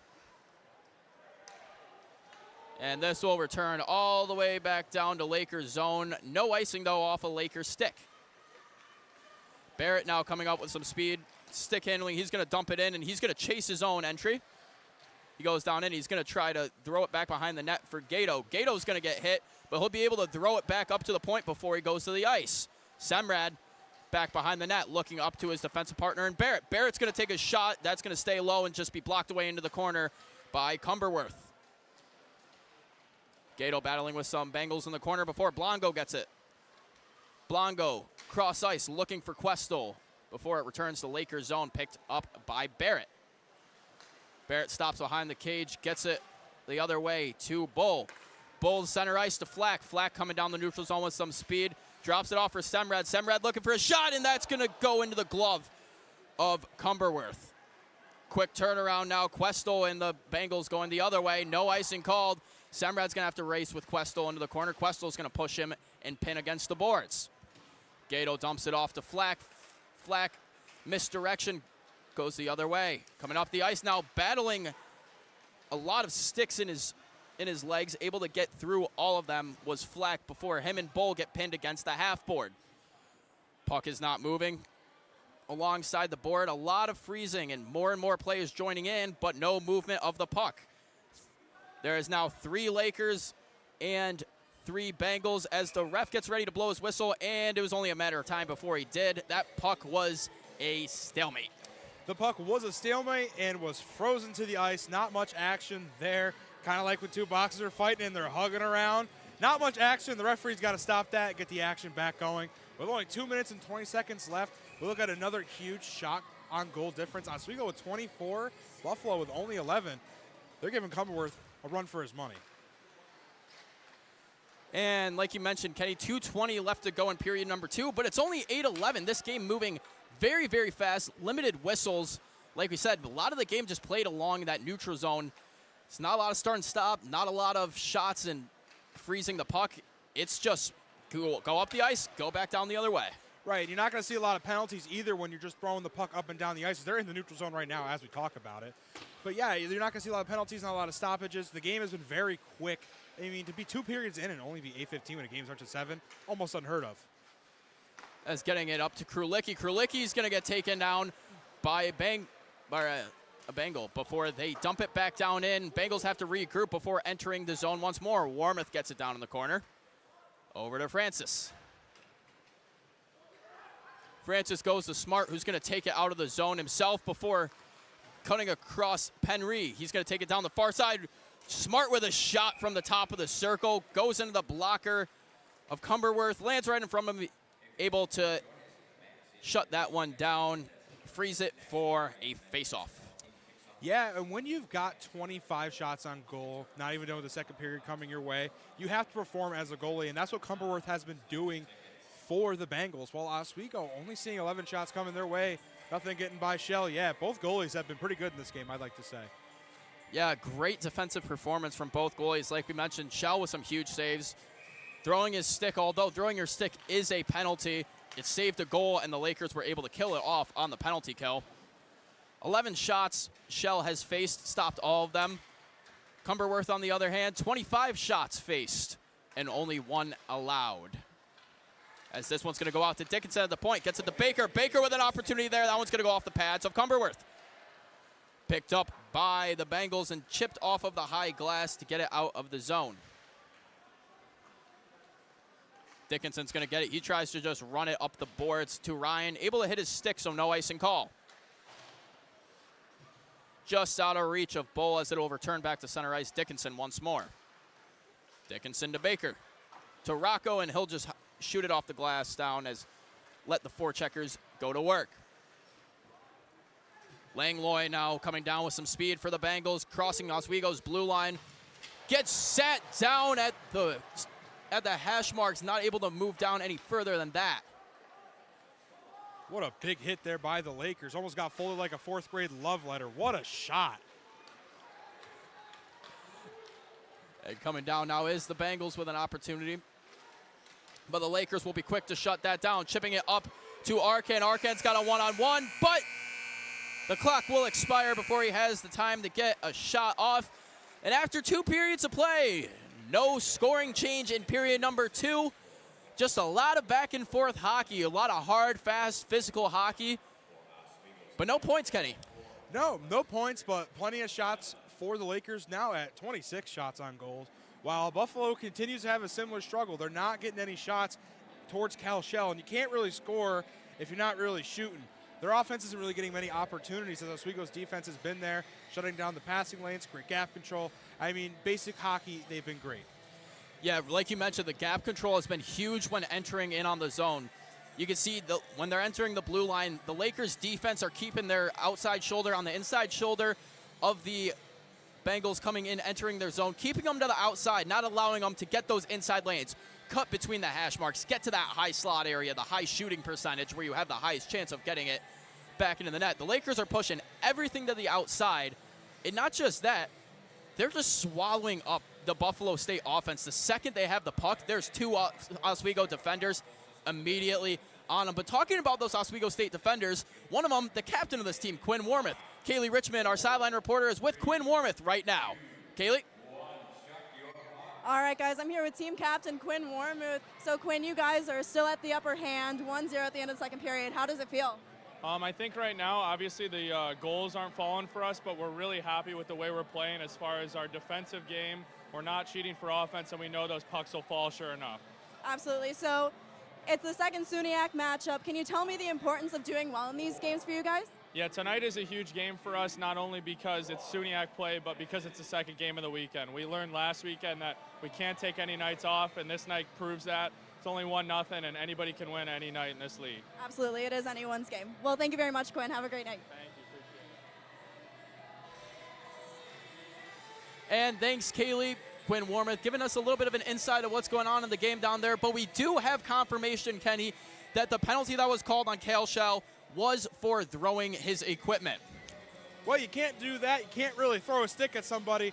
But when you look at it, the team came into the game with a only 60% save percentage or penalty kill percentage. So you weren't really going to take a penalty like that. But the way they've been playing tonight, almost throwing the stick, saving the goal, and relying on your penalty kill to work for you, seemed to be the smarter option for the Lakers. And I mean, you know what they say, Kenny, the puck does not lie, and the Lakers were able to kill off that 2-minute penalty. So, as fate would have it, the score remains 1-0. Oswego State leads the Buffalo State Bengals in a very back-and-forth game, a very evenly matched game. Buffalo State, really, it's just the scoring opportunities for them, not getting high-quality shots. They're getting shots, not high-quality shots. A lot of them are staying along the surface of the ice. All Shell has to do is drop down into the butterfly position, keep his stick in the center, and everything's getting sent right to the corner. Yeah, Cal Shell not seeing much action, doing what he has to do, doing the basic rudimentary skills that a hockey goalie has to do, like you said, the butterfly technique. I'm not a hockey player, but I at least know what the butterfly is. So he's just doing the basics, and it's working for him. While Cumberworth, on the other hand, has to be doing, well, I mean, almost everything. With 26 solid shots coming his way, a lot of action in the crease. The good thing is that his defense has been helping him out. They have been crashing in and giving him protection, just like we saw the Lakers do on that one play where he threw the stick and they crashed in and they saved a goal. So I think both teams defensively are doing well at communicating, staying towards their zones, crashing when they need to crash. So far, so good for both sides on defense, and that's why we only see a 1-0 game. Like you said, both teams playing very well defensively, and offensively, the Lakers taking a little bit more of a charge than the Bengals, but the Bengals offense pushing in on Oswego's zone just as much as we still, after a scoreless period, have a 1-0 game. The Lakers lead the Bengals. But we're going to send it over to break here in the box. When we come back, the intermission report with Garrett Chan here on WTOP 10.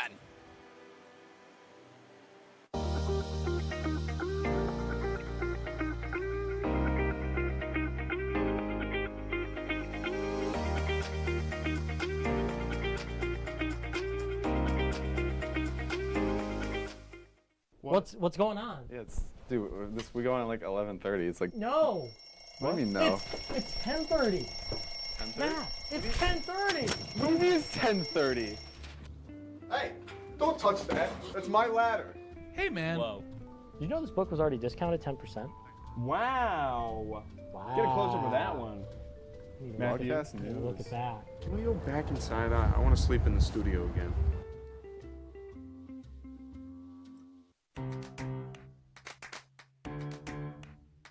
We'll deep dive into our feelings in our Real Talk segment. Stay tuned because it's about to get real.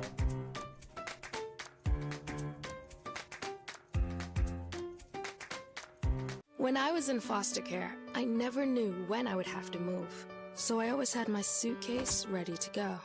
Then one day I was adopted. My new parents opened their hearts and home to me. My parents cook my favorite breakfast for me every morning. My parents take me on trips I never thought I would go on. They gave me a home and an even better reason to use that suitcase. My parents aren't perfect, but they're perfect for me. Welcome back to Major Discussions.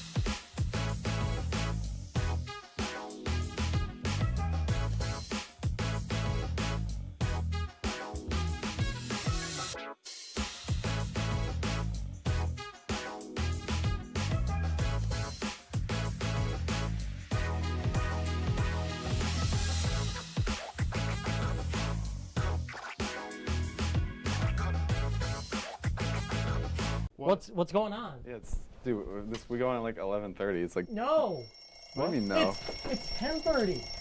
10:30? Matt, it's 10:30. What do you mean it's 10:30? Hey, don't touch that. That's my ladder. Hey, man. Whoa. You know this book was already discounted 10%? Wow. Wow. Get a close up with that one. Matthew, Look at that. Can we go back inside? I want to sleep in the studio again.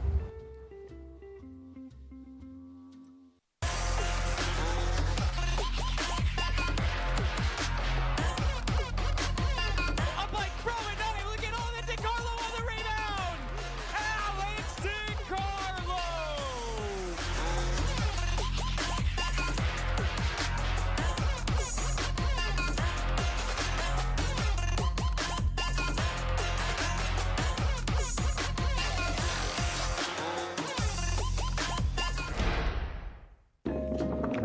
La la la la. Free. La la la la la la. La la la la. Freeze.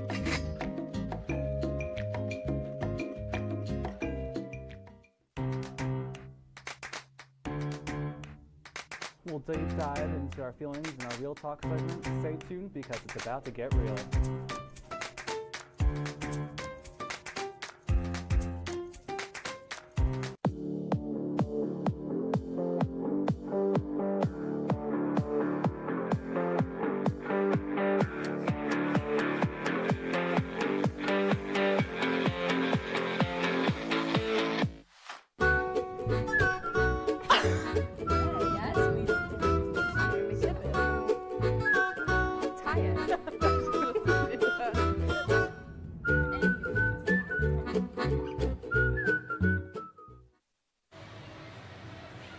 Welcome back inside the Deborah F. Stanley Ice Arena. We have reached the end of the second period, which means it's time for the second intermission report. Welcome back up to the perch. You might have noticed I'm shorter. Jane told me to get off the brick for this intermission report. Your TVs are not broken. But either way, Garrett Chan, Chris DeLuca, Jaden Jig, it's what has been a very even match game. It's more of the same in the second period, just a lot of dump and play hockey, basically.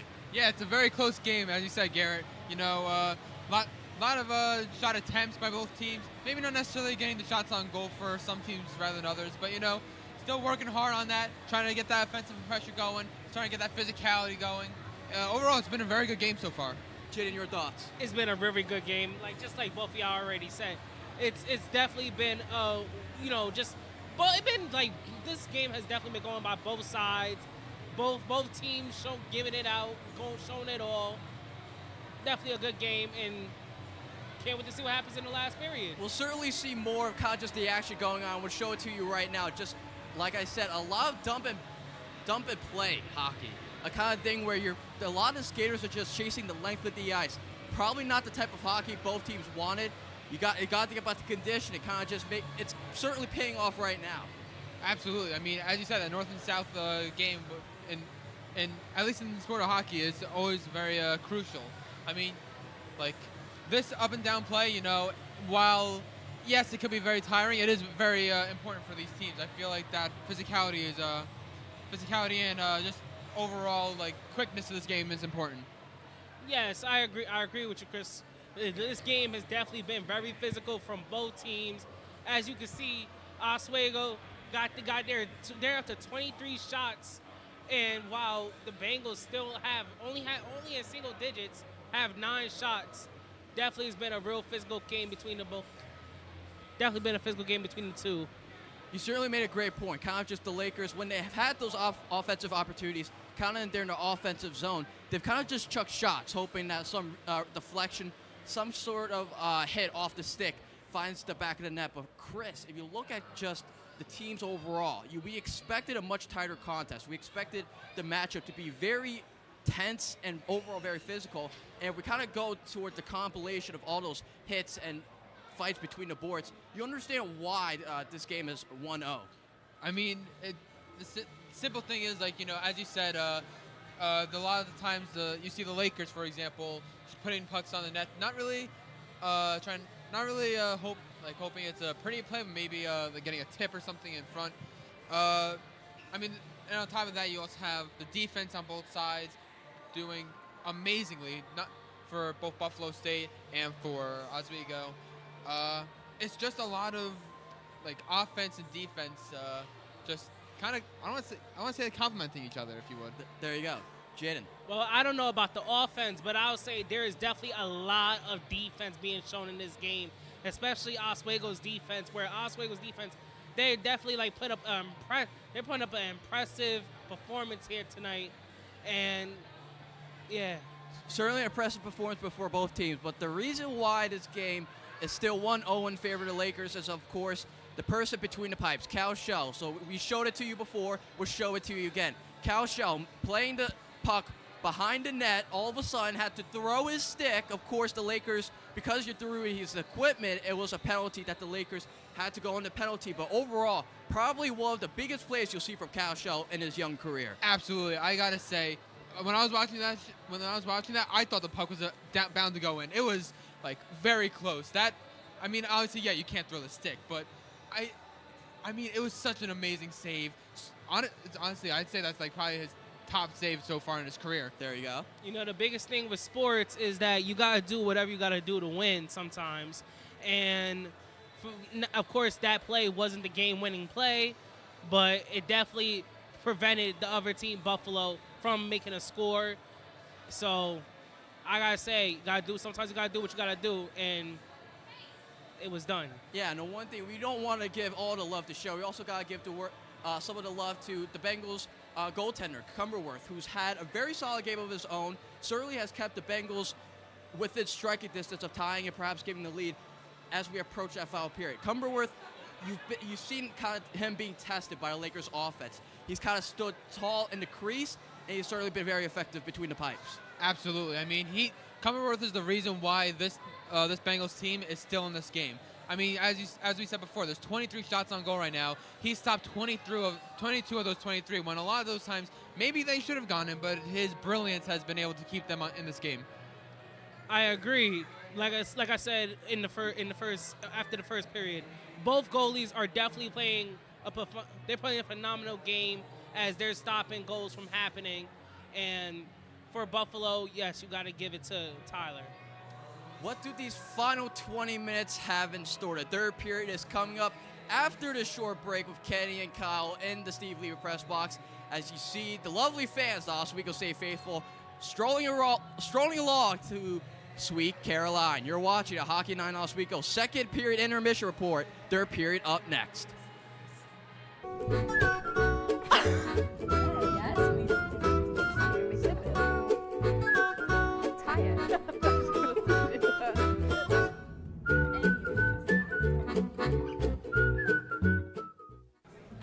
Put the keys down, Kevin. But I'm gonna drive home. There are several warning signs present that you shouldn't be driving. I guess I have really been looking for love in this dating app. Yep, I'm definitely gonna call a ride home.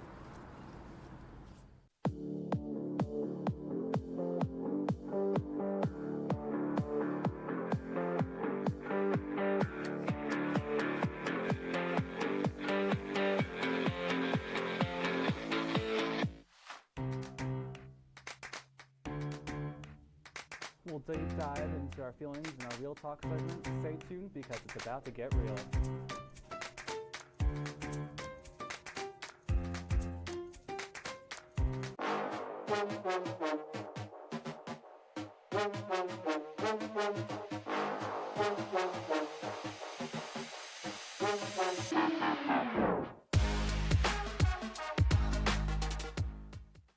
What's going on? Yeah, dude, we go on at like 11:30. It's like No. What do you mean no? It's 10:30. 10:30? Matt, it's 10:30. What do you mean it's 10:30? Hey, don't touch that. That's my ladder. Hey, man. Whoa. You know this book was already discounted 10%? Wow. Get a close up of that one. Matthew, Broadcast news. look at that. Can we go back inside? I want to sleep in the studio again.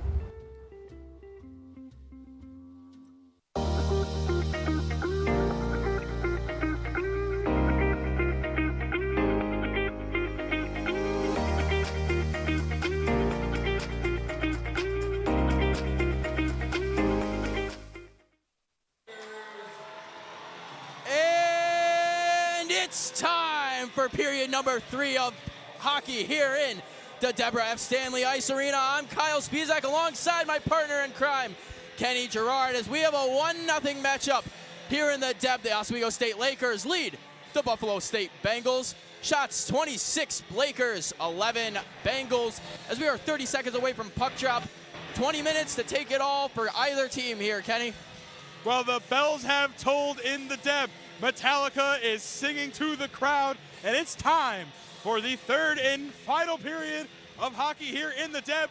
1-0 Lakers. Lakers looking to extend their lead with 26 shots on Buffalo's 11, while Buffalo looking to come back, and the Bengals looking to scratch back just a little bit here on the Lakers with 11 shots only, needing some more shots to sneak something by the goalie, Cal Shell, while Cumberworth on the other side is looking to keep anything from getting by him and not allowing the Lakers to extend their lead and take home a victory in the Deb as we're about to get underway. And opening lines for the starting period for the Bengals: Bizal, Glamos, Questel. For the Lakers, Flack, Bull, Gato as back in the zone. Dickinson has it now. He's moving up the boards. Gato gets it, quick pass, up back door, looking for Fleck, off the skates of Bull and almost into the net. Bull grabs it back up, wraps it around the top of the zone. He loses an edge and goes into the boards, but he's still able to flick it down into the corner before it's picked up by a Buffalo State defenseman. Wrapped back behind the net by Blango. He's going to get it up off the glass before Sleeth knocks it back down. Baker fighting for it in center ice. Gato trying to get it over, but it's sent back down into Laker zone. Baker gets it at the face-off circle, passes cross ice to Dickinson. Dickinson sails it back the other way for Flack, gets tripped up on his own stick.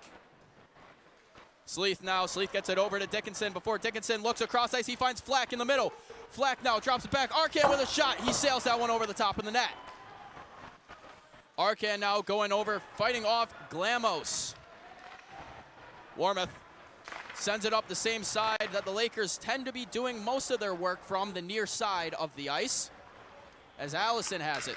Sends it up the ice, gets it off the stick of Bizal at center ice, but that was the perfect ramp, Kenny. It's like we're jumping BMX bikes out here right in the netting. Right into the net is right, and you know I've seen a lot so far. I've seen a lot of guys slipping. I know ice is slippery, but like we've seen quite a bit for some hockey players. I'm not sure what's going on here. Pucks bouncing everywhere, players are slipping. Weird ice tonight. Take a look at a replay here. That shot comes his way, and well, we've seen a lot of this all night long. A good save and good defense there by the Bengals. Good passing from the Lakers, just not able to connect upon that opportunity as the puck's going to be ramped up around, and Buffalo State's going to take it out of their zone. Coming up with some speed before the Lakers turn it back around, and Grimshaw with a chance out. Grimshaw trying to get it to Krulicki in front. Puck still in front. Smart down in the crease.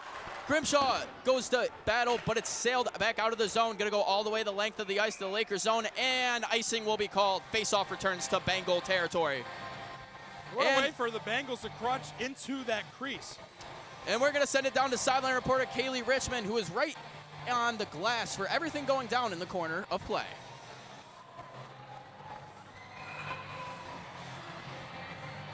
Thanks, guys. I'm here with a bunch of Laker hockey fans. Let's go down the line and introduce them all, starting from the back. I'm Luke. I'm the one and only Willy Wonka. I'm Miss State. I'm Michael. I'm Kellen. Rhino. Timothy. All right, what do you guys think of the game so far? Pretty good. The game's going well. Go Lakers. Go Lakers, absolutely. And then the clapping the buns right now, not gonna. You guys are too funny. Not gonna lie, they're selling.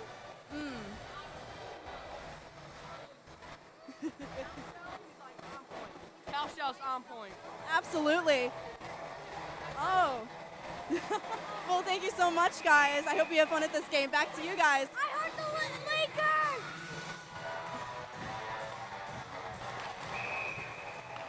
And thank you, Kaylee, as that face-off gets called back. A false start on the face-off as retaking it is Noah Bull. Bull ties up. The face-off is trying to bring it in. It was Ryan before it gets sailed back out of the zone. Back to Semrad at the red line. Semrad chips it into the far side corner with a shovel pass. Back behind the net, the battle of 27s, Ryan and Allison. Back up to the point, and Barrett. Barrett with a shot. That one goes off of the shin pad of a Buffalo State player. Deacon. Back behind the net now. Bull's going to chase down, get it. Grabs his own redirection. Back to Semrad. Ryan to Semrad. Semrad skating around, has a player right on him, trying to find something to do with the puck, so he'll just shoot it down in the corner. Rocco with the puck now. Tries to get to the center of the Bull. Bull doesn't have enough time to get a shot off. Barrett drops back to get a cherry-picking LaValle. Allison's been pretty good for the Bengals so far. Seems to be getting some great pokes, shutting down the passing lanes and playing some great defense for the Bengals, trying to keep their team into this. Barrett coming out now, gets it to Semrad, and Semrad's going to once again shovel past the other side of the ice. Down in the corner is Bull. Bull gets tied up, and it's going to be thrown up, picked up by Murray. Murray passes it across over to Langlois before it's intercepted by Flack. Flack high off the glass. Lakers re-enter the zone. Picked back up by Buffalo State defense and tries to dangle around him, but Cumberworth's going to have to come out and play that one as Gato got in the way of his stick handling. Back out to Dickinson in Oswego zone. Dickinson's going to throw this one on net, and it's going to bounce up into the basket of Cumberworth, and he's going to freeze it for stoppage of play. Face-off will resume near side face-off circle. It took a couple of tries to get the word out of you, but you know, sometimes that's what happens, Kyle. And we've seen a few errors on the other side too with the Bengals and the Lakers. The Lakers are good. They're close. They're really, really close. While the Bengals are just playing a little bit tighter. They've been playing good defense to start off this third period, and Cumberworth playing some great heads-up hockey, keeping the puck out of the net. Yeah, collapsing in on the front of the net more, making it more difficult for shots to get down through, get bodies in the way. Now back behind the net is the Bengals. Bengals gonna take it back around the net, trying to skate it out. Looking cross ice, they'll find Bizal. Bizal finds Glamos in the middle, but Glamos is gonna end up going back down in the corner before Bizal gets it again, and Dickinson steals it away. Dickinson tries to get up the corner, but Questel keeps it in. Back down in the corner now, Bizal and Baker. Up to the point now, a shot from Gavrilovich. Goes back behind the net, back up to the point. Another shot from Allison over the top of the net. Allison gets it again, throws it back behind the net for Bizal before Baker gets there, and Calabufo comes down to help out his defense. Calabufo playing down low for a forward, gets a stick on that one, and it's going to be a turnover. The Lakers now moving with it. Sleeth going to dump it on net as soon as he enters the zone. Lakers are going to elect to get a line change. Arcan throwing a body down behind the net, buying some more time for his team coming on the ice. Francis catches that one, keeps it in. Francis with a shot for the point, and an opportunity too for the Lakers. Blocked away by the Pillows 2 times. Cross the ice now to Bizal. Bizal's just going to get it, dump it in, and the Bengals are now going to get a fresh set of legs on the ice. Warmouth down in the corner. Warmouth sending it up to Grimshaw before it's turned over and thrown back down in their own end. Shell's going to go out to play that one. Back to Warmouth. Grimshaw bringing it up the ice now. Krulicki. Krulicki gets the blue line. He's driving in towards the net. He has an opportunity. Krulicki scores! Have a day, sir. Number 1 as a Laker for Krulicki.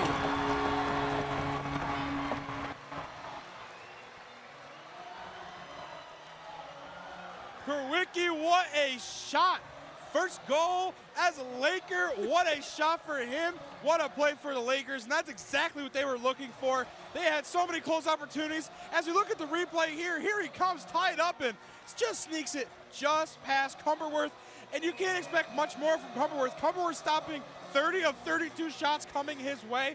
He can only stop so many without the help of his Bengals defense, and that was to the benefit of the Lakers. And a goal from Krulicki, his first of his career as a Laker, on his offside wing too, having to shoot across his body, but still enough power to blow it past the glove of Cumberworth. You'd love to see a crossbody shot, and for your first goal as a Laker, have a day. And the Laker faithful doing their usual goal chant, getting louder as the game goes on. Back behind the net now is Allison. Allison tied up with a couple of bodies, and it's going to be a penalty upon Buffalo State. They will call hooking, and the Lakers will find themselves on the power play with 13:52 left to go in period number 3 of action here in the Deborah F. Stanley Ice Arena. And we're going to see another power play right off of the goal. You know, there's a lot of momentum going on in this game. I think the momentum is starting to swing over to the Oswego bench. and the shores of Lake Ontario are rocking in the Dev. And a power play opportunity for the Lakers. We'll see what happens. Kyle, what are you looking for here? I mean, Kenny, if I'm both teams, Oswego, keep on the pressure. You want to keep putting shots on net. Because Cumberworth's a hard goalie to beat. The only way you're going to beat him is by putting more and more pressure on him. You keep raking up the shots, more shot opportunities, get players in front, screen the goalie, and then rebound chances. Buffalo State, on the other hand, they just got to get shots on net. They haven't been able to get anything on net so far in this period. They need to change that around. They need to be able to get some shots, even if they're not necessarily quality shots. Get a few shots, get the momentum going, and then just pound rebounds home. As that's going to be thrown back down in Oswego's zone as the Buffalo State Bengals will kill off the first 30 seconds of the penalty. Back behind the net, picked up by Dickinson. Dickinson taking it out himself now with some speed. He's going to cut to center ice. Taking it down to the hash marks by himself before looking to Gato in the middle. Gato with a shot, goes off the stick of a Bengal. Arkan now taking it on top of the circle, up to Dickinson at the point. Gets it over to Flack, back to Dickinson. Dickinson trying to keep that shot low off the skates. Cycling it down in the corner for Shane Bull. Flack goes in, and its shot goes in from Bull. From the corner, from the goal line.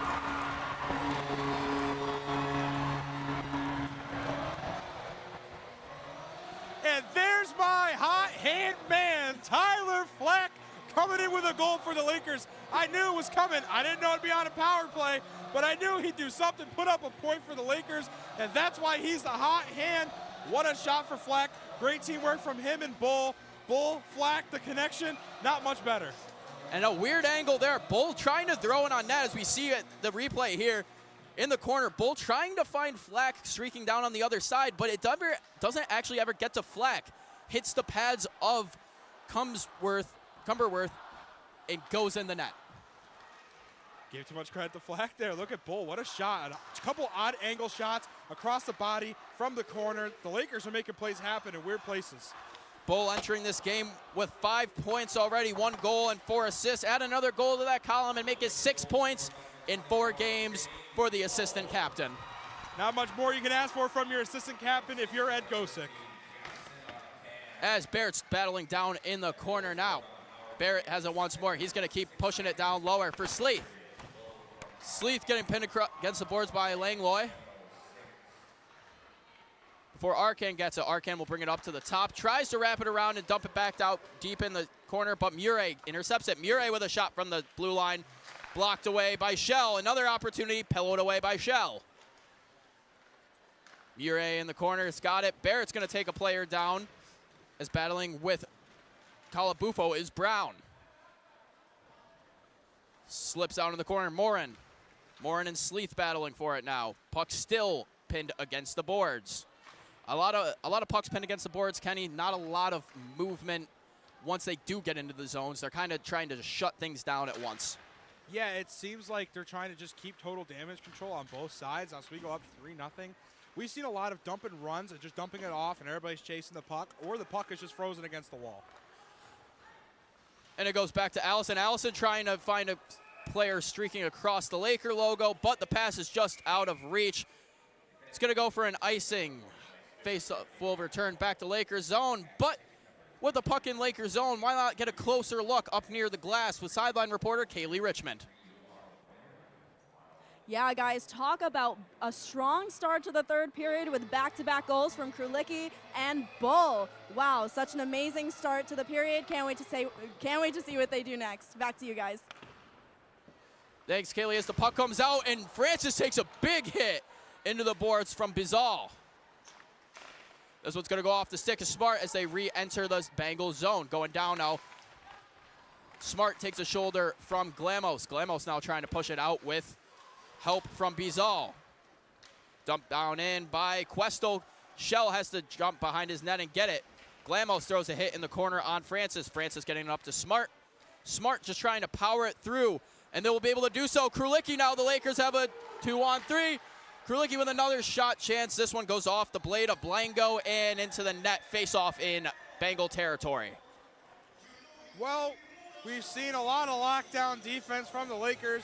We've seen a lot of good defense so far this game, but it just seems to be that Oswego is shutting down just a little bit more.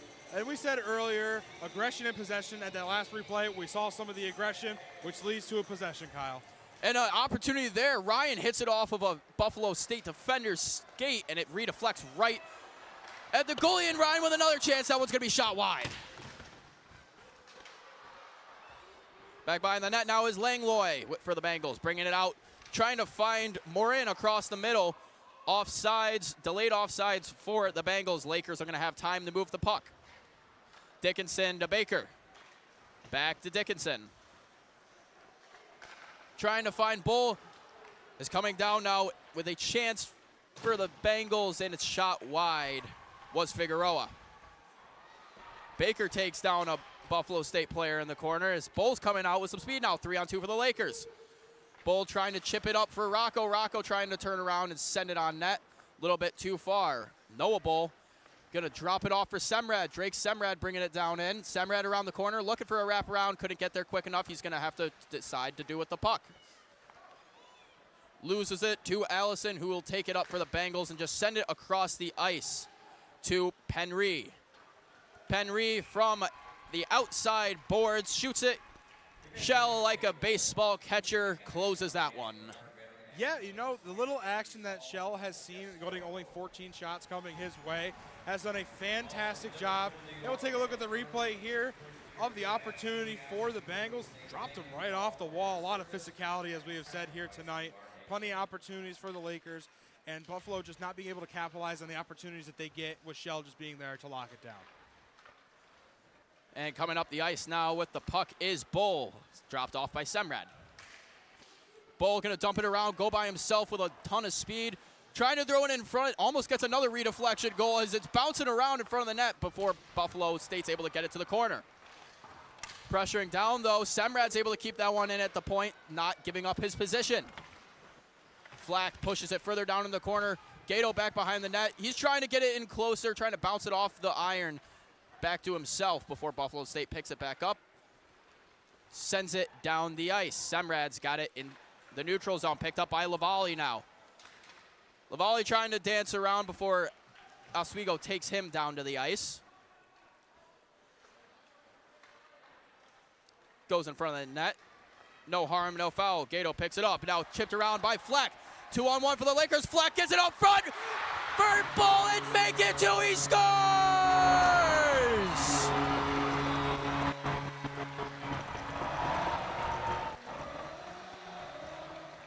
Shane Bull!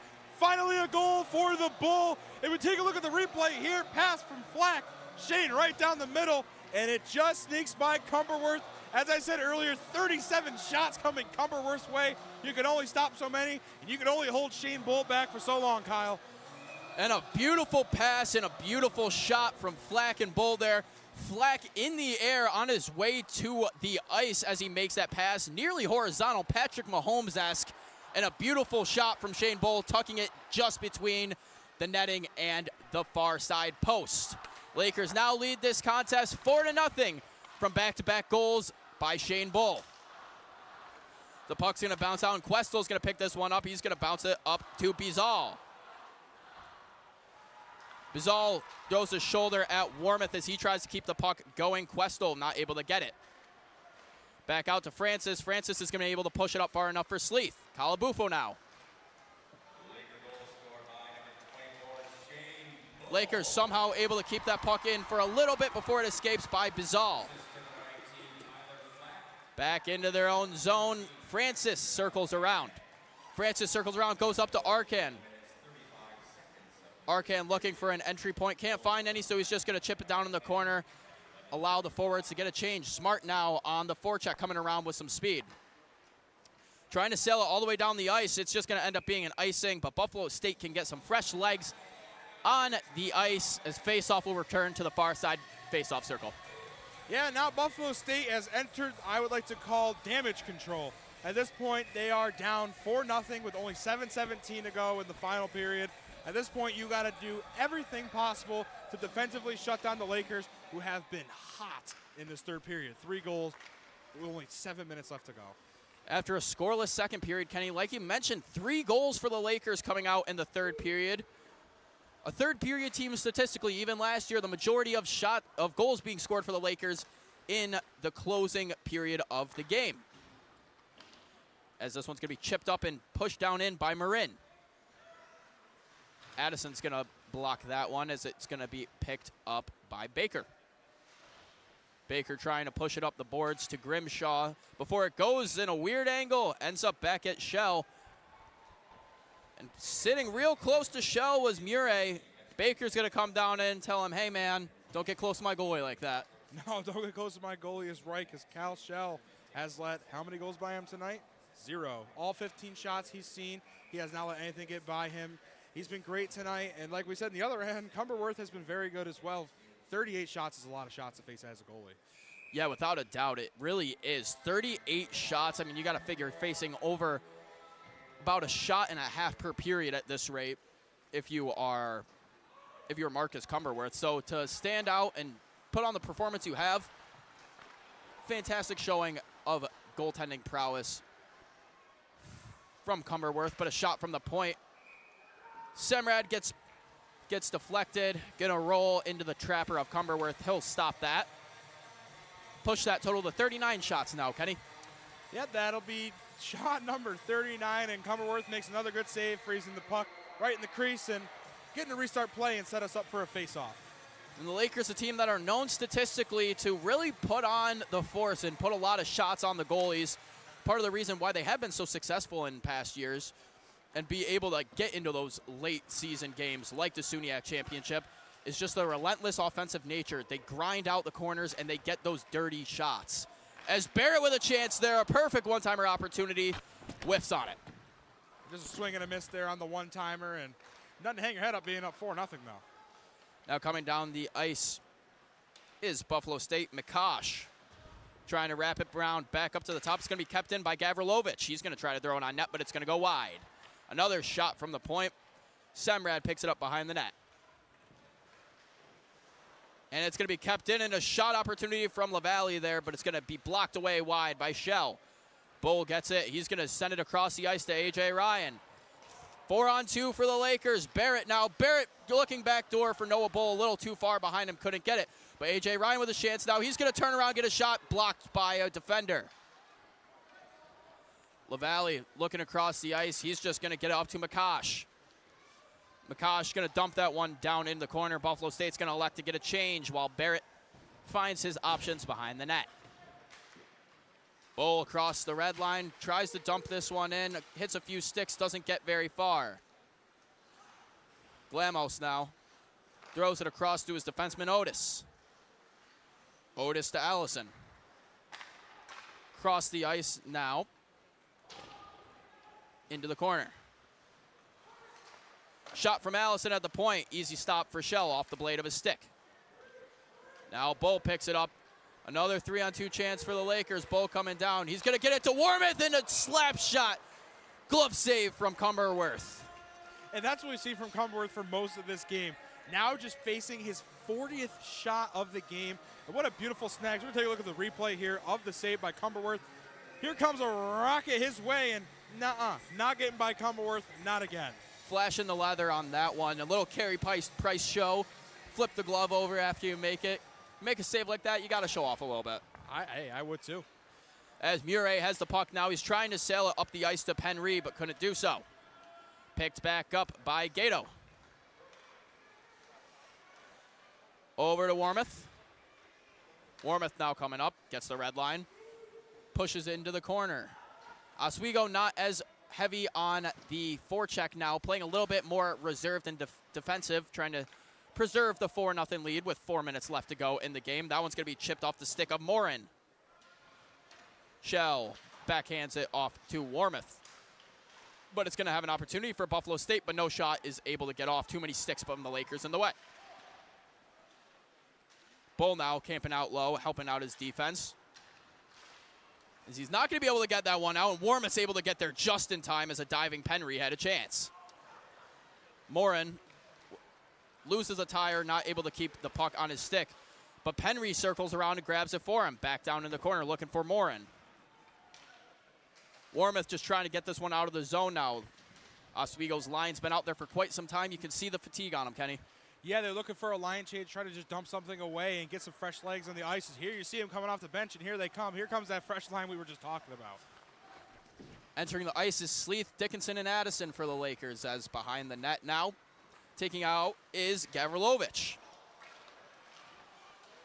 Coming off the ice now is Gage Brown. Brown's going to get 2 Oswego defenders on him. Not able to get anything out of that. Gavrilovic was looking for the back door, but it's tipped.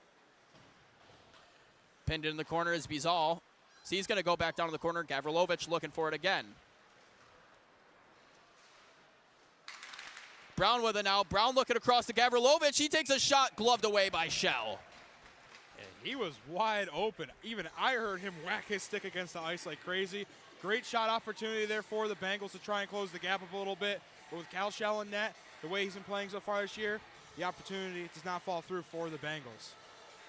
With 2:46 remaining left to play, I'm Kyle Spiezak alongside Kenny Gerard, and you're watching Oswego State men's hockey coverage here on WTOP 10 TV. As the Lakers lead 4-0, taking the faceoff for the Bengals will be Joe Glamos. On the other end of the faceoff will be Connor Smart.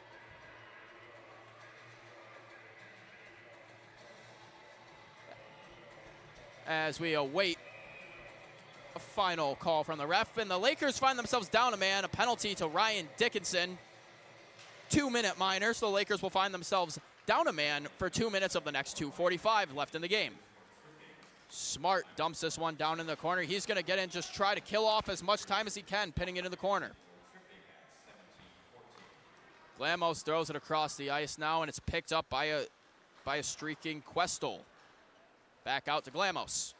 Glamos takes a hit from Smart. His stick gets stuck in Smart's pads as Rocco will take a shoulder from Glamos. Coming up now is LaValle. LaValle cutting in towards center ice, trying to get a shot off too many sticks. Can't corral the puck. Backdoor opportunity, huge save to get across the crease for Shell. Stuckless with the backdoor look. Shut down by Shell. Beautiful opportunity there for the Bengals, but as I've said before, Cal Shell has been absolutely locked down, not letting anything get between the pipes. Allison now, he's going to elect to dump it back down into his own zone. Deacon picking it up now. Deacon taking it across the top of the zone. Deacon brings it down into the corner. Back up to the point. They'll get it over to Allison. Allison's going to switch places with Langlois. And Deacon at the point. Deacon has it. Back to Langlois. Looking for Allison. Allison with the one-timer opportunity. Bladed away by Shell.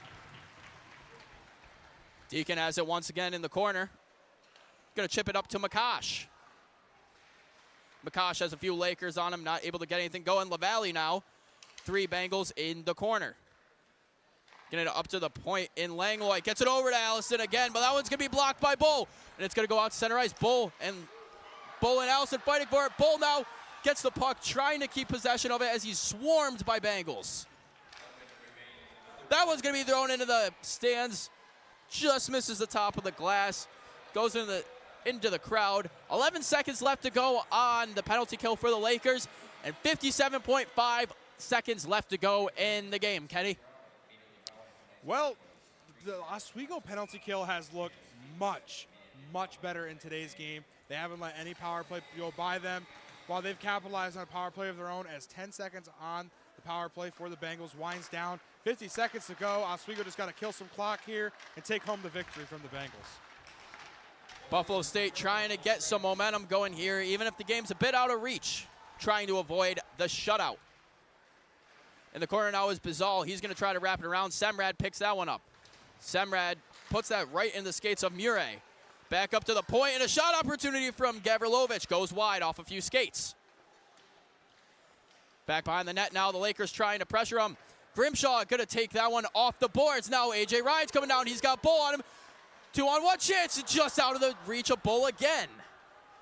This one sails down the ice, and it'll be called icing. 10 seconds left to go in the game. Lakers lead the Bengals 4-0 shots. 40 Lakers, 19 Bengals. As there's 10 seconds, the Laker faithful starting the I Believe chant. Kenny, this one's just about closed, isn't it? Well, you know, outstanding. Any miracles tonight? This game is, well, pretty much over. Buffalo just looking to maybe get a goal and tack on some of their stats as the 10 seconds begins to wind off, and looks like they're just going to hold it here and let the game end out. And still going for it. Well, the Buffalo State player, and a scrum keeps going down. Barrett cross-checks Murray, and they're going to keep going now. Joining in on it. Joining down in is Barrett. Barrett and Barrett going at each other. They're grabbing the face mask of Barrett. That is Gavrilovich. Ref's trying to block this one down as a lot of chattering keeps going down. Both teams starting to exit their bench now. That tensions are flared down. Jackson Barrett getting cross-checked in the back by Nolan Barrett at the end of play. Jackson Barrett grabbing his back now, but the game is done. Tensions are over. Has been a victory for the Lakers, 4-0. Nothing after the play will change anything, Kenny. That's right. Doesn't matter how many punches you throw. This is not boxing. So, unfortunately, it won't change anything for the Bengals or the Lakers. As now we look at the Lakers, how they started off their SUNYAC run. They win 4-1 against Fredonia last night in the Deb. They won 4-0 tonight against the Bengals. They're 2-0 in the SUNYAC, off to a great start. While you look over at Buffalo, they lost to Cortland last night. They're going to take a loss tonight against Oswego. 0-2 in the SUNYAC to start off the year. Not the best start for the Bengals. No, losing your first two SUNYAC matches to open up the year. Not exactly the weekend the Bengals were looking to have, but the Lakers, on the other hand, 2-0 in conference play to start the season. And as we mentioned, Kenny, in yesterday's broadcast, the players in the Lakers organization, a very agreed upon sentiment that you cannot lose games in November, because if you lose those conference matches in November, you're putting yourself at risk of losing the conference as a whole. That's right. These games are extremely important, and not a single game should be overlooked. Never play down or up to the competition. Play your best game. And live on the ice is our sideline reporter, Kaylee Richmond, with the double goal champion tonight, Shane Bull. 2 goals in this past period. How does it feel? Obviously, it feels good. I mean, credit to my line mates, Tyler Flack and Connor Gatto. I mean, the first 2 periods we were creating chances, but pucks weren't just falling for us. So we came out in the third with a different mindset, and pucks went in the net for us. So credit to those 2 for getting those goals. Absolutely. So going into this past matchup, this is your second SUNYAC matchup. So what's like the importance of doing well in the SUNYAC this season? Well, in our own conference, every game matters. I mean, at the end of the year, we're looking to take the SUNYAC title and having home ice for playoffs. So every SUNYAC conference game matters. A lot of love here. A lot of love. Thank you so much for your time. Thank you. Back to you guys. And we just witnessed Kaylee get swarmed by the entire Laker team as Shane Bull, their assistant captain, the senior, the hero of tonight's contest, 2 goals, both in the third period, back-to-back goals, 4 unanswered goals in the contest for the Lakers. How crucial, Kenny, were those 2 goals to seal the deal at the end of the game? Yeah, you don't win the 1 star for no reason, Kyle, and that's why he was swarmed by his teammates, as we just saw. A great sideline reporting, a great clip there of the Lakers swarming Shane Bull, tonight's hero, 2 goals. Doesn't get much better than that. No, it really doesn't, and the whole team in committee played well. Krulicki getting his first goal of his Oswego State Laker career on a shot that wasn't easy to get in. Coming down in his offside, coming down the right side of the ice as a left-handed player. Still able to get the shot on and blaze it past the glove of Buffalo State's goalie. Getting his first goal, obviously, here in a big stadium in Division III, that's got to be an experience unlike any other. It has to be absolutely electric. Are you kidding me? It has to be awesome to get your first goal. Krulicki, first goal as a Laker. And don't forget, first off in the game, Calabunga Calabufo got his first goal of the season. And the Lakers scoring by committee today, getting the whole depth chart involved, whether it's a first goal of the season, first goal of a career, or if you're Shane Bull, just running up that point column. He had 5 points coming in today, grabs another 2 with his 2 goals, push that to 7 points in 4 games for the assistant captain. Yeah, not much more you can ask for from your assistant captain. And what we said earlier, these November games mean a lot. You're in the SUNYAC. These games are crucial. If you want to have a home playoff game, you want a chance to come back and hosting that SUNYAC playoff game, or even the SUNYAC championship game. These games right now are absolutely crucial to win, as the next men's game is going to be home, is going to be against Geneseo on November 18th. Another crucial game for the Lakers in the Deb. Yeah, like you said, just those wins are really, really important this early in the season, because although I may not seem it, it's early. Yeah, you're breaking the rust off the wheels. But when you get in those later games in the season and you're in that last week or two of regular season play and you're only a point or two difference with another team for fighting for that top spot or a playoff spot, those games in November come back to be really, really important, Kenny. But one of the people that really helped solidify the Lakers in November, both this season and last season, Cal Shell. What a performance he had today. Yeah, Cal Shell, also one of the stars of the night. Cal Shell, I mean, if they don't score any points, obviously nothing got by him. So he had a great day today. Some amazing saves that we saw from Cal Shell. I mean, Cal Shell just doing Cal Shell things. And the Lakers sweep opening weekend of SUNYAC play here in the Deborah F. Stanley Ice Arena, taking a 4-1 win yesterday over Fredonia and a 4-0 win over the Buffalo State Bengals here in the Deb today. But that's all me and Kenny have for you up in the booth. When we come back from break, it's going to be the post-game show. Garrett Chan hosting that. But for now, Lakers win 4-0 over the Buffalo State Bengals. I'm Kyle Spizak for Kenny Gerard. Have a good night, folks, and stay tuned for the intermission show.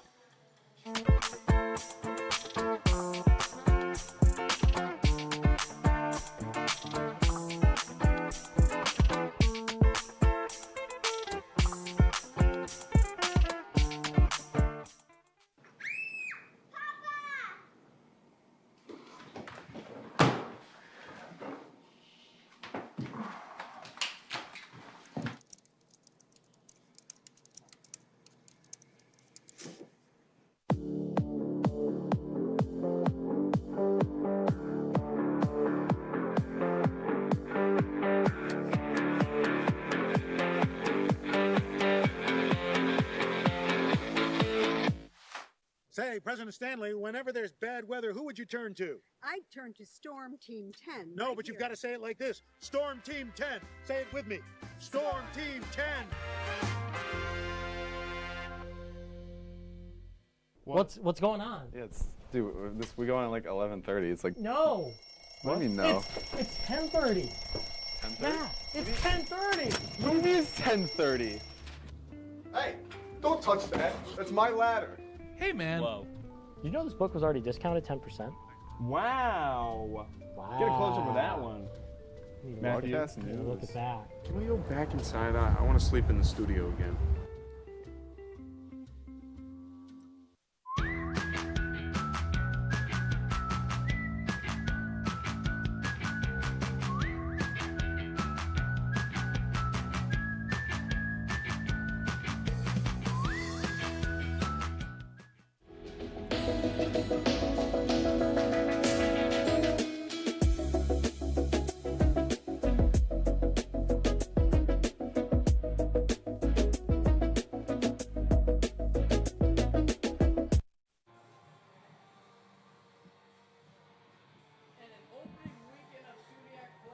Officially in the books, the Oswego State Lakers 4-0 win over Buffalo State Bengals. You're watching a Hockey Night in Oswego post-game show right here on WTOP 10.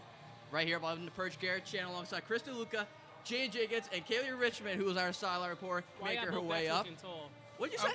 Why y'all both back to looking Listen, I want to be tall. He wants to be tall. You know? Should have worn my heels tonight, guys. Yeah, I mean, shoot. Yeah, listen, you both might have had to wear heels. All right, I'll get down from here. All right, thank you, Chris. There we go. That looks a lot better. Let's get into some of the hockey game, because we had a hockey game for about 60 minutes or so. Yeah. Kaylee, you were down at ice level. What did you Yes. see? It was a great game from start to finish. No, absolutely. It was a great game. It was a great game from start to finish. Very high energy, especially in that last period with back-to-back goals by Shane Bull. I got to talk to Shane himself before I was interrupted by the hockey team skating up behind me to give him a big bear hug. But honestly, I hope someone got that on video, because that was an amazing moment being on the ice. I thought I was going to fall, but you know what? We're here to tell the tale, and I'm so happy I got to be on the ice level with them. Certainly a great game overall. I'm staying a little bit taller. 4-0 prediction at the start. Guess who's right? This guy. But either way, let's take a look as you see some of the highlights from today's contest. We'll give you a final recap of everything that went on during those 60 minutes. But guys, Chris, Jaden, really solid play from the Lakers. You know, they came into the third period up 1-0. Then they came up, scored 3 in that final period. Certainly boosted their confidence. A lot of great momentum heading into these next week's contests. Absolutely. I mean, Cal Shell and the Lakers definitely got that squad wipe victory royale against the Bengals over here. So, but obviously very good. Coming into that third period, a lot of more offense, trying to put more pressure on the Bengals. Box them out. Jaden, you look there. What stands out the most probably for the Lakers? 2 for 3 in power play. They've been struggling heading into this game. They turned it around here tonight. Well, what stands out to me, something that stood out the whole game, and that is the shots by goal, the shot selection. 31 shots on goal for the Lakers to the Bengals 17. Just the Lakers were just more aggressive this game. They wanted it more than the Bengals. Absolutely, and for the Lakers, they start SUNYAC play up with 2 victories under the belt. The Bengals losing to Cortland last night, fall to 0-2 in SUNYAC play. But we're going to do something new here during the postgame show. We're going to highlight some top 3 performances from 3 players. We'll start number 3, Brock Krulicki, recording his first goal of the season of his Oswego State career. As you guys look here, a very solid play coming down the ice. Absolutely. I mean, as a freshman, I can imagine the nerves coming into your first season with a team, especially with the freshman. That was just a great goal for him. And the second highlight, Shane Bull, 2-goal performance for him. Basically a Shane Bull masterclass for him. And Kaylee, you talked with him. He seems pumped about it. What'd you think? No, he was so pumped about it. The energy was so high, down on the ice. All of his teammates were right back there with him, and he made sure to give credit to those who assisted him. I couldn't tell you who it was at the moment, but yeah, he's giving credit where credit was due, and he's very happy with that performance. Absolutely, and you gotta be especially happy with Cal Shell's performance, who rounds out the top 3 performances for Oswego State Lakers here tonight. And Jaden, Cal Shell, we've seen this time and time again with him. Yeah. That huge, great rookie season, comes into this game, throws the stick, flies out of the crease, and you saw him play probably one of the best games of his young career. I have to agree with you, and like I said earlier, sometimes when it comes to games, when it comes to sports in general, you got to do what you got to do to win. Got to make certain plays, got to make certain decisions that, ain't always the best, ain't always, the obvious decision, but it can help a team, and it definitely helped out the Lakers in this one. Especially, what a way to think outside the box. What a way to think outside the box. And speaking of thinking outside the box, let's go around the SUNYAC, as there was not just a game right here. We'll start with the men's. We'll wrap up. We have a final in Cortland, of course, up 5-2, a victory over Fredonia Blue Devils.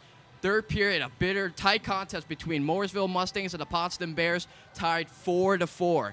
And Chris, you look at these 2 contests for the men's, you saw complete opposite, a Cortland dominance and a very tight contest between 2 teams that are relatively lower in the SUNYAC standings. Yeah, I mean, listen, in the SUNYAC, any game counts. So even if it's teams that from last season may not have been as high in the standings, I mean, just the fact that 2 SUNYAC teams playing against each other, that means a lot when thinking about long-term playing, like, for example, in the playoffs. Yeah, and we didn't get to talk about around the SUNYAC for the women's ice hockey team, but for Jane and Kaylee, you saw some of the results. What were one of the games that stuck out to you?